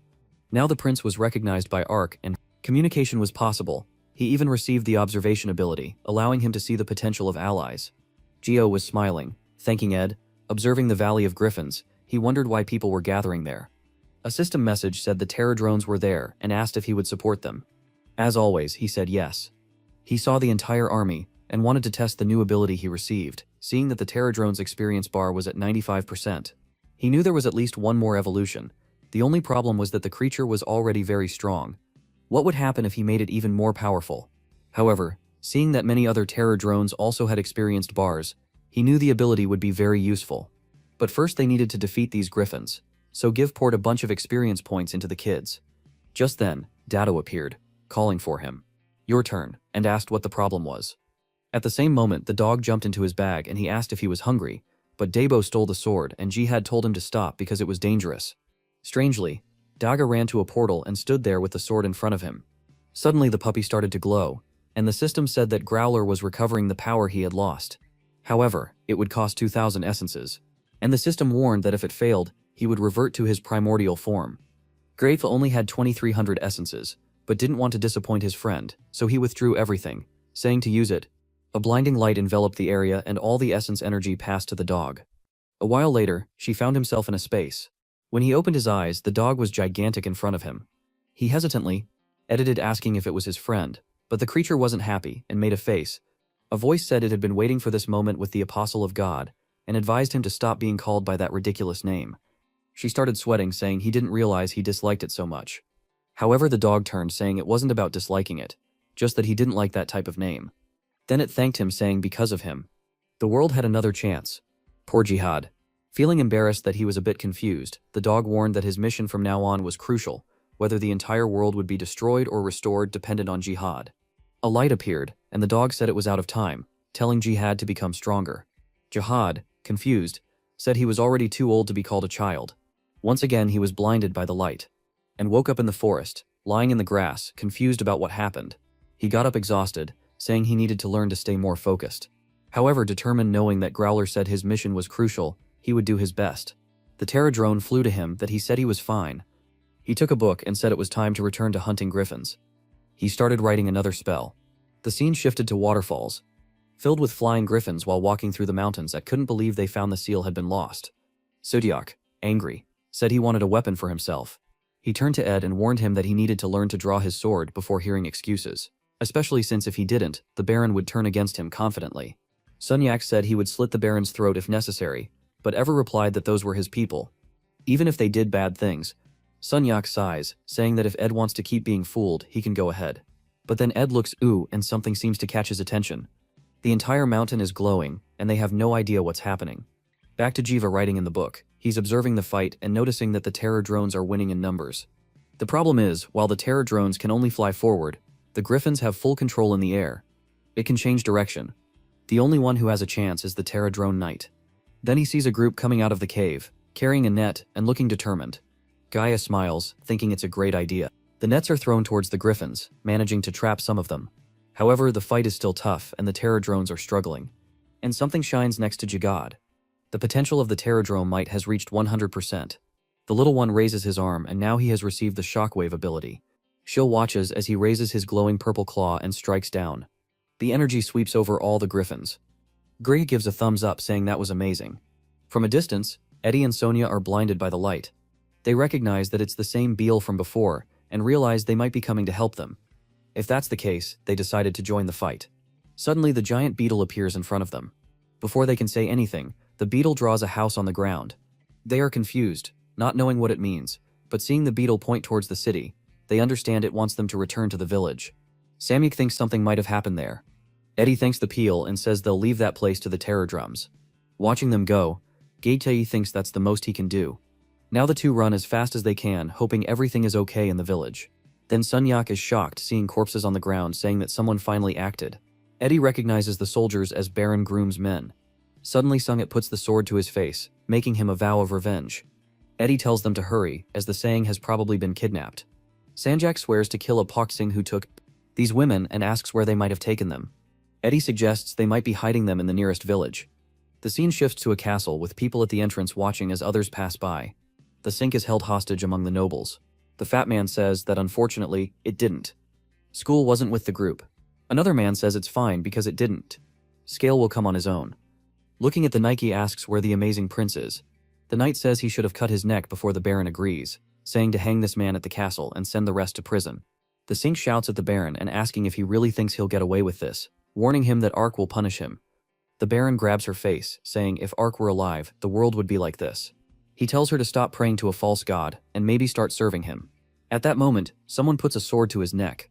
Turning around, he sees it's one of his men, but it's actually at Dinsdale saying he would sacrifice people for the Baron's greed anymore. The Baron realizes his plan is ruined. The fat man orders everyone to kill a Dinkle, but some yak appears asking why he thinks Ed is alone. He warns everyone that those who resist will be killed. Seeing Giant kneeling, he says there's no need to pretend anymore to end this. A few seconds later, both barons are immobilized, saying the prince will regret this. Eddie approaches, saying he gave them a chance to serve the people. Drawing his sword, he declares that from now on, the barons recognize the seal on the sword. He raises it in the sky, saying he will rebuild the kingdom. Jalha and his gigantic god form observes everything from above. The second mission to banish all evil is completed. Now the third mission is to start the kingdom's foundation. He helped Prince Eden's school and Messenger Celine regain their positions. Now he needs to expand the survivor base to build a new kingdom. She hesitates, receiving many missions at once. He also receives mission 3-1. Make a contract with the saint. This will help gain the people's trust without meaning prayers. Mission 3-2 is to prove the qualities of a king. They didn't. Skull has received the seal of the king, but needs to prove his qualities. Additionally, he needs to clear the other monsters in Mount Apito and find a specific location.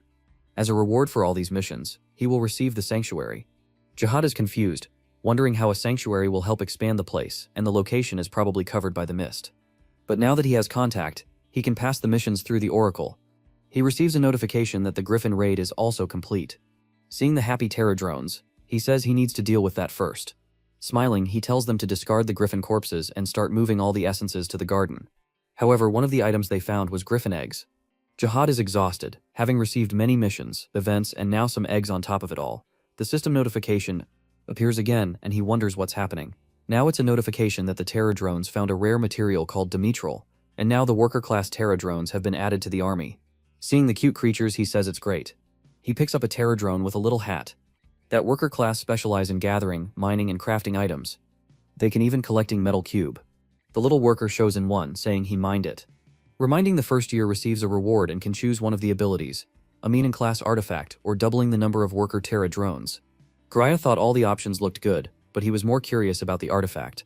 As soon as he clicked a purple energy form in front of him, and suddenly a dagger appeared in his hand. It was a high-quality Dimitro knife. The 30 elemental resistance would be good to help him survive. However, he remembered some Yuk who had low resistance. At that moment, the knight appeared. Anja asked how he was. The knight was feeling proud because his wings were now covered in Dimitrio. Shiva told him he couldn't monopolize everything and get strong. Alone that he looked toward the village, wondering what was happening there. The people were gathered around a campfire, celebrating and praising Eddie for his good work. While Sonia complained that you haven't known about the kidnapping plan nearby, the two barons were still in prison, and Annie announced that they would be exiled from the village tomorrow. Someone said that was too generous because they might return, but Eddie replied that generosity was a necessary trait for a leader. Sunjuk, frustrated, sent Eddie was too kind to be a king. However, his friend put a hand on his shoulder, saying he would always remember his advice. Giant then mentioned that the biggest problem now would be food, since they relied on hunting, and he suggested that the best plan would be to open a trade route with the north and negotiate with the elves. At that moment, Selena appeared, calling for the prince. He asked if something was wrong, and she said he needed to see something. Selena Vienna praised, surrounded by a blue aura. She raised her hands and a golden message appeared. Giant explained that it was written for the royal family and directed by the apostle. Selena approached and said that this was what the oracle had said. Eddie thought about the apostle of God, while Jim was pleased that Selena was completing all the missions. Mission 3.1 was completed, and now he could communicate freely with her. Some year commented that it might have something to do with the beetles, since both had a golden light. Selena asked about the beetle, and he explained that the creature saved him in the middle of the battle. Sonia told Selena to inform her god that there was a lost guy here. Smiling, she said she would try to find a way to help him return to where he came from. Seeing this conversation, GPS said it was enough for today, and that you would provide more information tomorrow. He told the Terror drone that the day was long, and he still had a lot to do. He called BM and Growler. We go back home, but then you remember he was still in Bahina. BM called him, making him confused, and he noticed something that caught his attention. The Griffin hunt had yielded much more essence than he had imagined. At that moment, in the Griffin dungeon, Suellen's group was following the tips they had received. She opened the book and conjured a web of leaves. The paper started sticking to the eyes of the flying griffins, and everyone charged in to finish them. Off Hydrogen activated a sword surge slicing through them in the sky. The group found it too easy until the knight noticed something on his back way, and conjured a giant fireball, and the poor creatures ran desperately fearing for their lives. She was excited, saying it was very easy. The guys with burnt hair complained they would go bald in her group. Then everything started to shake, and some stones above them began to fall. When they hit the ground, a cloud of dust rose, and everyone covered their faces. Hydrogen asked what it was. In front of them, the cave had opened. They entered, wondering it was a secret dungeon. Hadroin said it was best to take a quick look and return as soon as possible, but Ryan wanted to rush in and finish everything because she was confident. Kaiju convinced her, saying an unknown dungeon was extremely dangerous.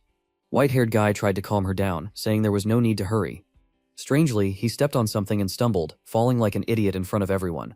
A girl came to heal his head. Suddenly Su Yang stepped in front and told everyone to get out. She recognized the pattern on the ground. It was the same circle they had encountered last time back at the castle, at 2. Barons were being expelled. They might. Asked if they were sure, and Giant said to just continue. Graham warned that the prince would regret this. But Against Gold just watched. He approached and called for the Baron, drawing his sword, saying he would give him another chance. He outpaced the sword on the Baron's neck, warning him to stop risking his life. He told him that his neck would be cut if he messed with those people again. With that, he turned to the knights and said they could go. The 2 barons ran away in a panic. However, Graham looked back and muttered that Dan had installed would pay for this. Some have expressed his dislike for this attitude, and he seemed confused. And Sonia said that Giant mentioned the boy was too soft. But John was just watching everything, thinking that the king was a good person. Being able to help someone like that made him happy. He decided that he would have to use the guide of the god apostle. There were many creatures on that mountain after the ogre's death, and it wasn't wise to take risks. He clicked yes, saying it would help them navigate. He looked at the Terra drum and said he was counting on him once again. At that moment, a portal appeared in front of the gate, and the Terradrome began to emerge in front of everyone. However, the creature was even larger than before. The 2 realized it was the work of the apostle that Selena mentioned. With that, the Terradrome pointed knight. They immediately turned to the other knights and said they would follow him on the way. They were sure it was related to the Griffin Valley incident. However, Sonia just wanted to know when he would get a decent sword. Suddenly the Terradrome stopped and stared at a mountain. He extended his arm and they wondered what he was doing when he struck the mountain, creating his shockwave impact that made them cover themselves. They soon realized the Terradrome's attack had broken a camouflage barrier some in. He excluded the creature, telling it to warn them before doing something like that. But Eddie told him not to be harsh because the creature meant well. With that, the Terradrome flew away. The knights approached asking if they were okay. Sonia told the prince to stay back while he and Diane checked it out. The old man was reluctant, but Sonia insisted that they couldn't let the prince. Such a risk. They started walking into the cave until Giant saw something, and Sunyak smiled. They found a cache of resources that the 2 nobles had hidden from the village. He informed Eddie, who said it would solve the food problem for a while. The car was loaded, and Eddie told them to be careful of monsters. Sonia exited the cave complaining he hadn't found any weapons. Again, he said that now everything seemed resolved, he should start looking for a way to get back. At that moment someone screamed up ahead. One of the men was on the ground begging to be saved while everyone else ran. What they saw was a gigantic roller. The prince and Sung Yuk stood in front of the man to protect him. However, they were unsure if they could defeat the creature. Greller bared his teeth, and Eddie said he would go to the right, but Sunyak told him to stay put, saying a prince must care for his people. Jason Growler. Sonia told Eddie to flee, and ordered the citizens to leave the area. As Eddie looked back, he prayed for someone to survive. The swipe from Growler exploded the ground, but Sonic was confident, saying it would be just an exercise. However, a strange window appeared before him. The test of the howl had begun, and he had approved his strength. Suddenly, Growler leaked toward him, while some Yuk was staring at the system. And they're like an idiot. He noticed his shadow above him just in time. He barely managed to block the attack with his sword. Realizing the fight wouldn't be easy, he had to drop the paw and roll to the side to avoid being crushed. He muttered that it was too difficult. If this was the test, it looked like he would have to get serious.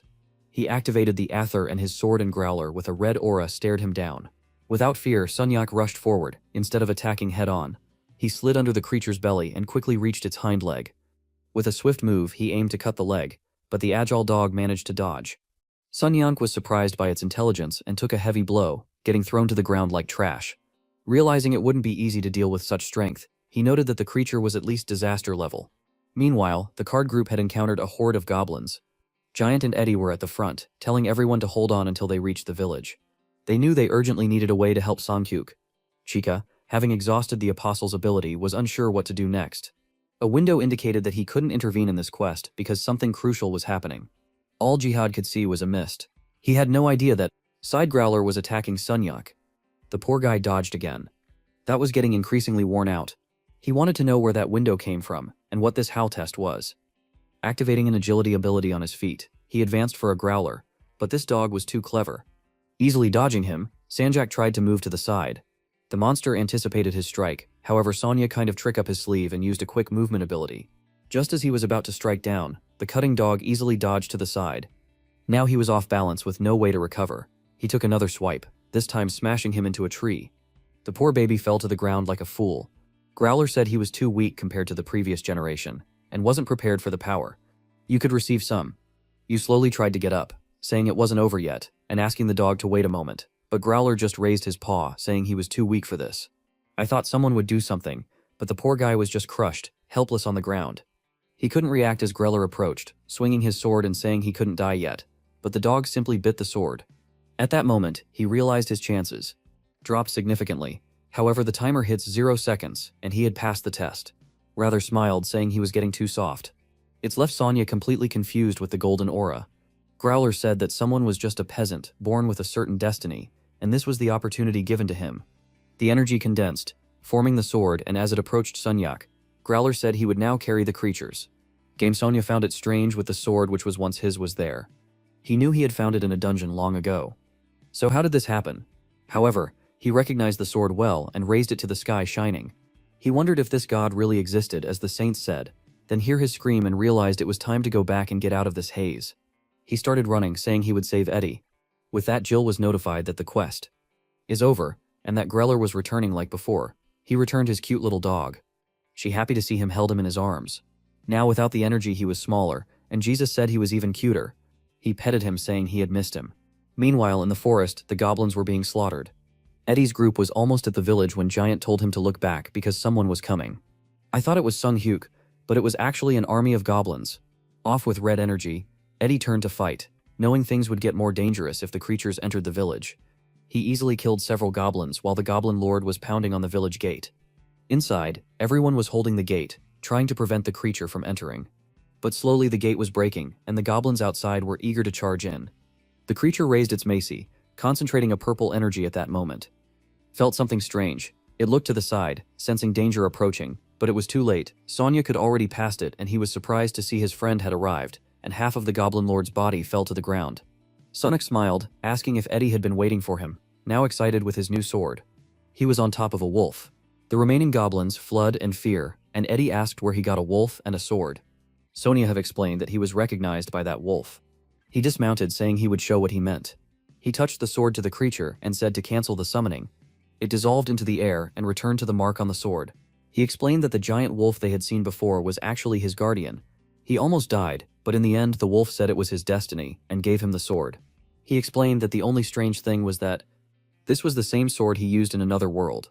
This meant there was also a way for him to return to where he came from. Eddie said it made sense for him to have a guardian since the gods would never support an evil person like him. Suddenly, the gate opened, and they turned around. It was said Selena at running and asking if Eddie was okay. He said he was doing very well, and they had managed to drive the goblins away.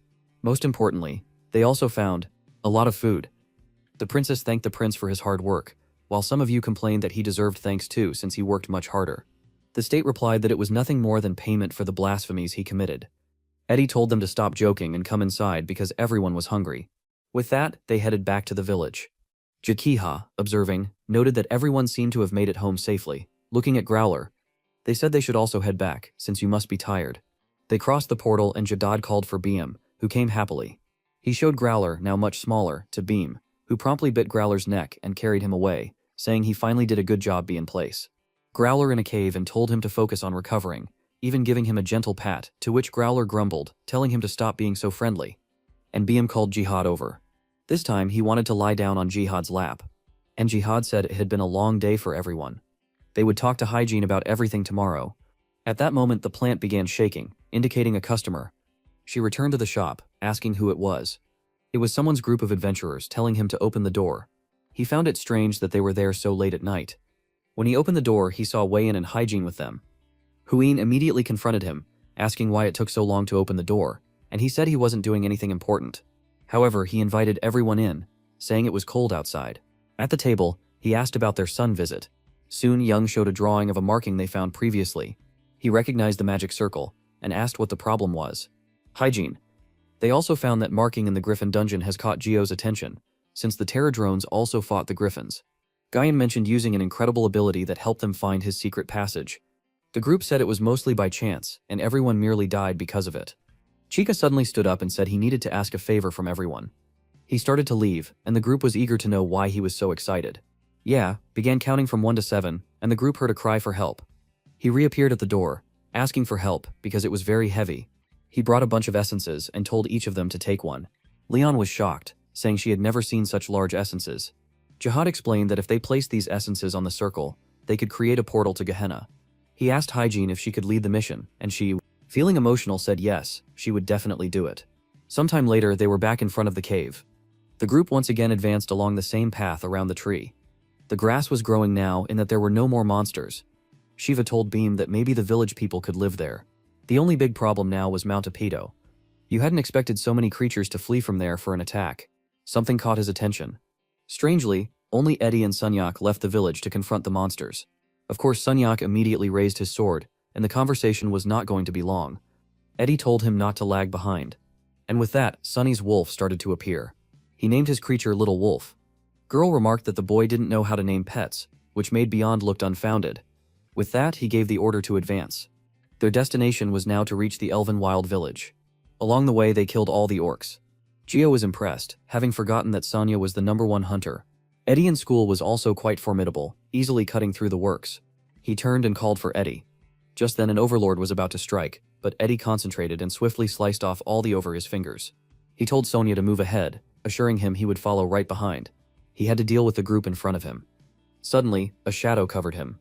The orcs looked terrified. The Terra drone had arrived, quickly grabbing Eddie by the cape and running off, leaving the orcs in the dust. Senghyuk said that the god was too kind, helping even when things were easy. However, Gio was smiling, saying there was no reason to waste time. With that, the two advanced through the waterfalls from above. Eddie thought to himself that Mount Apedo was larger than he had imagined. He wondered if that was really where the village of the Wild Elves was located. Looking down, he could see Sonya was close by. He turned to the Terradrome, saying it was very kind. When the creature accelerated, he asked it to go a bit slower. After a while, they arrived at the poor guy was exhausted. Sonic and Little Wolf laughed at his expense. Before they could thank the terror drone, it flew away. Sonya faked it and recalled Little Wolf. He wanted to know why they were brought to the elves' village, if he knew nothing about negotiation. Eddie said he would handle that part, but wanted to see if the elves knew a way to send some yet back. This was because the wild elves were the oldest and wisest. Sunghyuk laughed, saying it seemed his friend really wanted him to leave. Suddenly, an arrow struck the ground in front of them, and Eddie said they seemed pleased to see them from atop one of the trees. An elf told them to stay put. Eddie explained that they were survivors from the village on Mount Apido, and just wanted to talk. However, the elves weren't keen on conversing, stating they no longer talked to humans. Eddie went to draw his sword, startling Sunghyuk, who questioned if he was crazy. Eddie drew the blade. Remaining silent, the entire group of elves aimed at them, making it clear they wouldn't get out of this easily. Sungiv asked Eddie if he was sure they could win. Eddie introduced himself again as identical Prince of the Kingdom of the Strand, and else descended from the tree, and Eddie showed him the sword, saying he could check the seal to confirm his identity. The elf, angered, said this proved Eddie was with poorer Jack and Groom. Immediately, the two clashed swords, each blade at the other's neck. The elk warned Eddie to let go or he would die. Eddie replied that he knew what the two barons had done and was there to fix it. The elf retorted that he didn't believe him, since the barons had stolen their food and killed their people. Eddie dropped his sword and told someone to do the same, leaving him confused.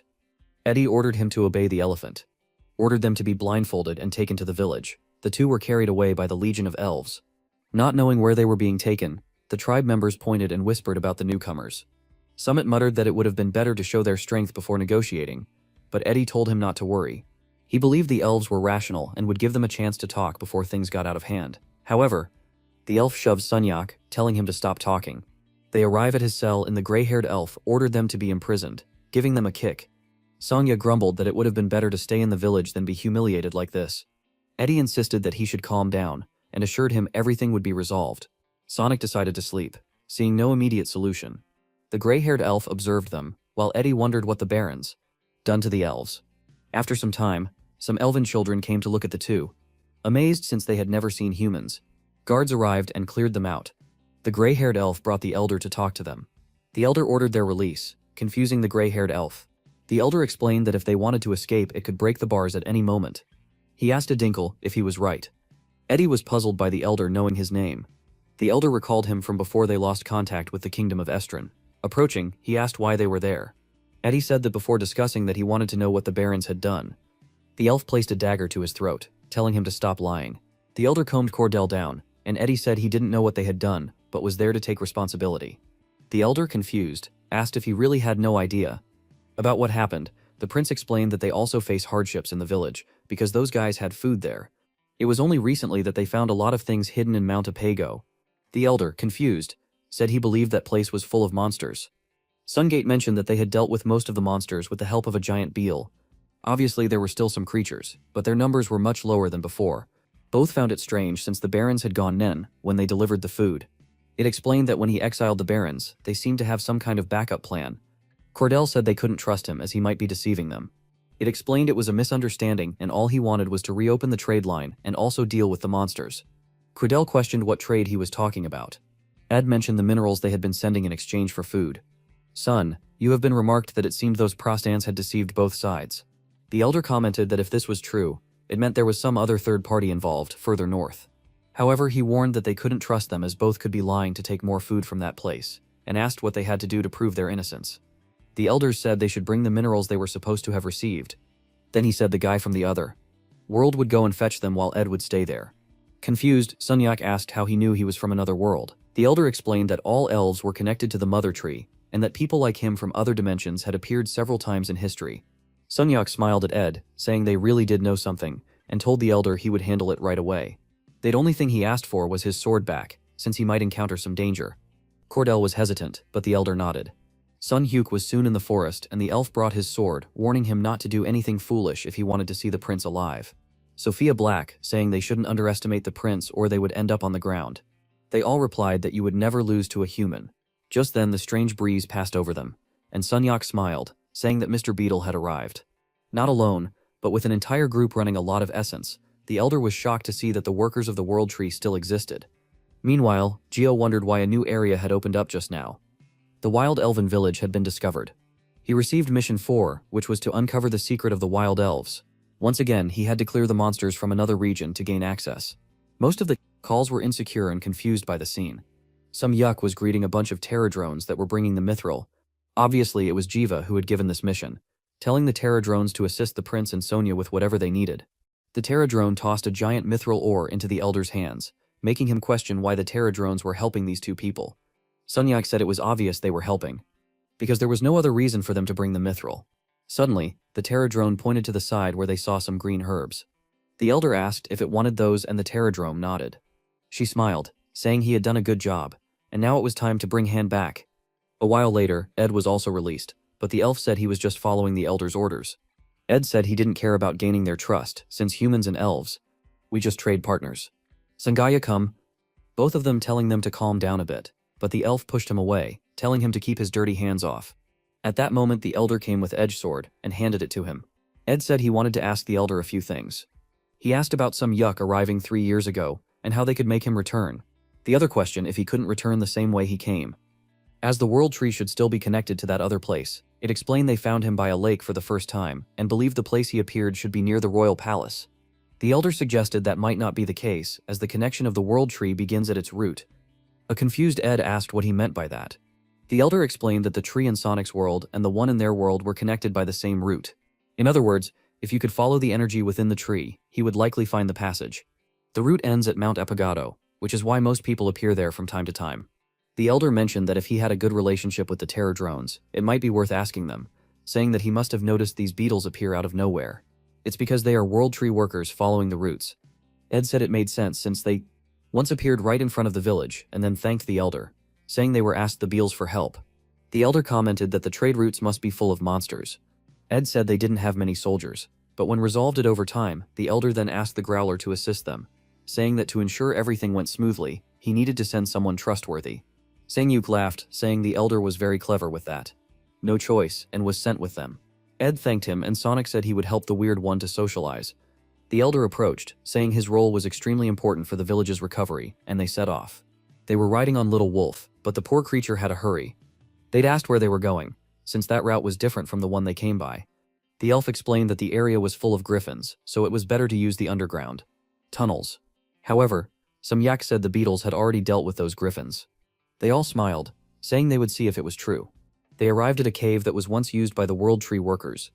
When everything was safe, Sonic said it was great to have someone like Willy around. The elf told him to stop annoying him staying. He was only doing it because of the elder. He mourned that even though the place was safe, they shouldn't let their guard down. Because you never know what might be lurking, it asked if the tree really existed. Since he always thought it was a myth, Growler said he didn't expect humans or nothing but the tree's dust to understand its existence. Suddenly, the Sore Unsung's back began to glow. Growler asked to take a look at it. As soon as he unsheathed it, a blinding light enveloped them. Looking at the blade, Growler said it wasn't his imagination. It felt it. He explained that the sword was considered a divine instrument containing the power of the god. Sonic said he knew it was an incredible sword, but he wanted to understand why it was glowing. It was a sign that something in the cave required the sword. The scene shifted to Hoisheim casting a fire explosion. They were facing a horde of skeletons, and she was clearing them out. One skeleton found a gap in the flames and lunged at her, but Hygiene intercepted and smashed all three.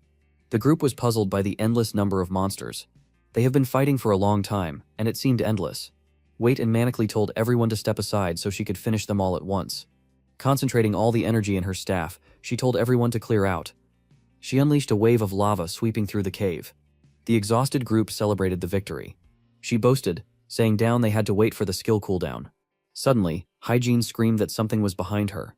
She turned to find herself covered by a shadow, a skeleton enveloped in a purple aura, prepared to strike her down. She broke out in a cold sweat. The sight fortunately Hygiene stepped in and defended her just in time, but was thrown aside, crashing into a wall. Now the redhead was about to be torn apart. One of the group members rushed over, barely saving her from being sliced. The skeleton turned around. The group's tank called everyone to be cautious. Soon Young activated her paper glue spell. Sheets of paper began to surround the skeleton, blinding it. The knight asked if everyone was okay and fainted, apparently from shock rather than injury. The team had tried to wake her up, but she was sweating profusely. The skeleton managed to break free from the papers soon. Young said her magic wasn't strong enough. The healer rushed to Hygiene and asking if she was all right. Hygiene couldn't understand why such a high-ranking monster was there. Suddenly she received a blessing from the World Tree workers and obtained the Scroll of Change. Hygiene was confused about what it was. She was then surrounded by a green breeze. Her movement speed increased by 100%, and her attack speed by 50. Additionally, with the Victory Win passive, she can recover part of her health. Hygiene says she doesn't know what's happening, but now they have a chance. This happened because Gina spent essence to guarantee the effect for her. The group is surrounded by a barrier while she faces the boss. Jim knows that even with the buff he gave, it won't be easy. Fortunately, with the herbs he got from the elves, he can make more scrolls. The skeleton strikes the tanker's shield. The gray-haired guy asks Waylon if she's okay. She says yes, but she was caught off guard. He then turns and says they need to help because the two of them alone won't hold up. Angrily, she says she'll turn into ashes. With that, the two join the fight. The big skeleton almost hits Hygiene, who manages to dodge by jumping. Unfortunately, her sword can't penetrate the armor. The only chance is to hit the joints.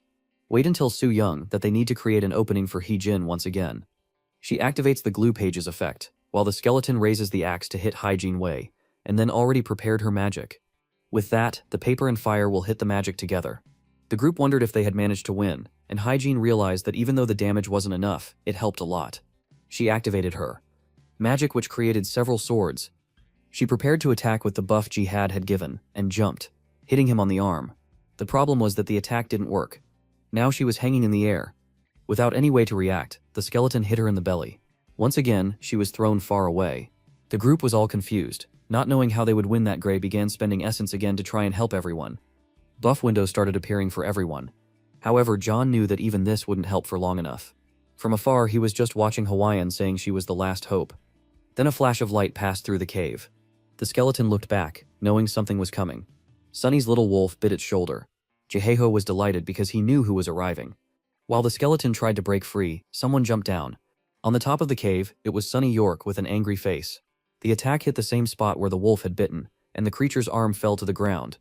The group asked what that was, and Hoya knew very well Sonya had reappeared after 3 years. However, the boy was also downcast. Realizing it wasn't enough, the skeleton came to strike him with an axe. The attack exploded on the ground, creating a purple. Laura, while your sword had the same glow, you noticed that Hagen was lying down being healed, and wondered why she was their way, and ran over asking who was really him. Confused, he wanted to know how everyone was there, but Hoyin said they had to solve that problem first. Despite the many questions, this time the skeleton raised the axe, or using a purple aura from the ground. Several other skeletons emerged. The healer said she was doing her best, but Heejin wasn't waking up, so the two decided to protect her while the others dealt with the boss. Weian used her magic to kill the revived skeletons, while the knight tried to fight the skeleton. The skeleton retaliated, trying to strike Sunyak, who dodged and hit it on the arm again. The problem was that even a full attack left only a scratch. Sunyan said that if you couldn't cut it, they pulverize it and use an ability to destroy weapons and equipment.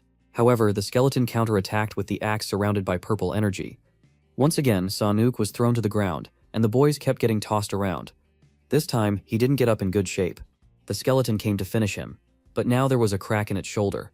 Sonya realized that the creature was at least at the disaster level, and was running towards him. Waving took advantage to create an explosion. She cut it full on, but the monster didn't seem to back off. Once again, it faced Sangyuk. The sin-cursed purple energy was reversing the entire cave. After the explosion, the place was full of smoke and Sonya almost got hit in the head by the axe. Ed, who appeared out of nowhere, had stopped the skeleton. Sanuk said he was very late, and heard someone say that the point was the center of the body. Ed realized it was the apostle's voice, and right after that he passed this information to Samyak.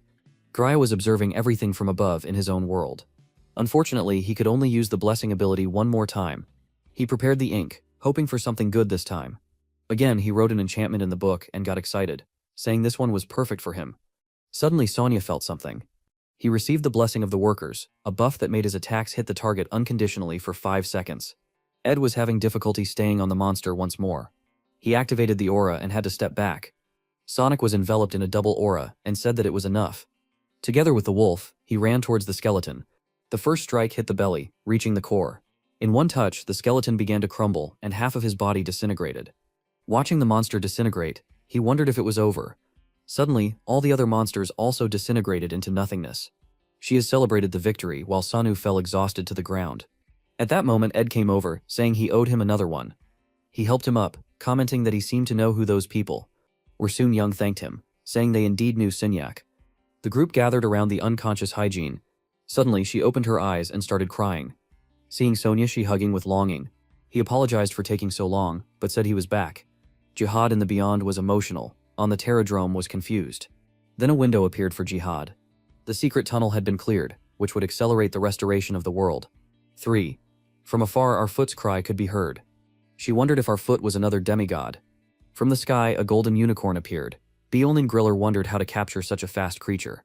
They began to think of plans, but knew none would work. The creature already seemed to be on another mountain, and they knew they had to stop it somehow. Suddenly, Gaia heard barking outside. As he approached, he asked what the two were doing there. And a strange golden light passed by him. He saw it looked like a horse, and must be a demagogue by the way that he reacted. He remembered this creature was the mount of the god Ark. Watching from the mountains, he wondered if he should try to talk to it. But Ark was too fast, and soon disappeared from sight. Gray could barely see the creature's movement.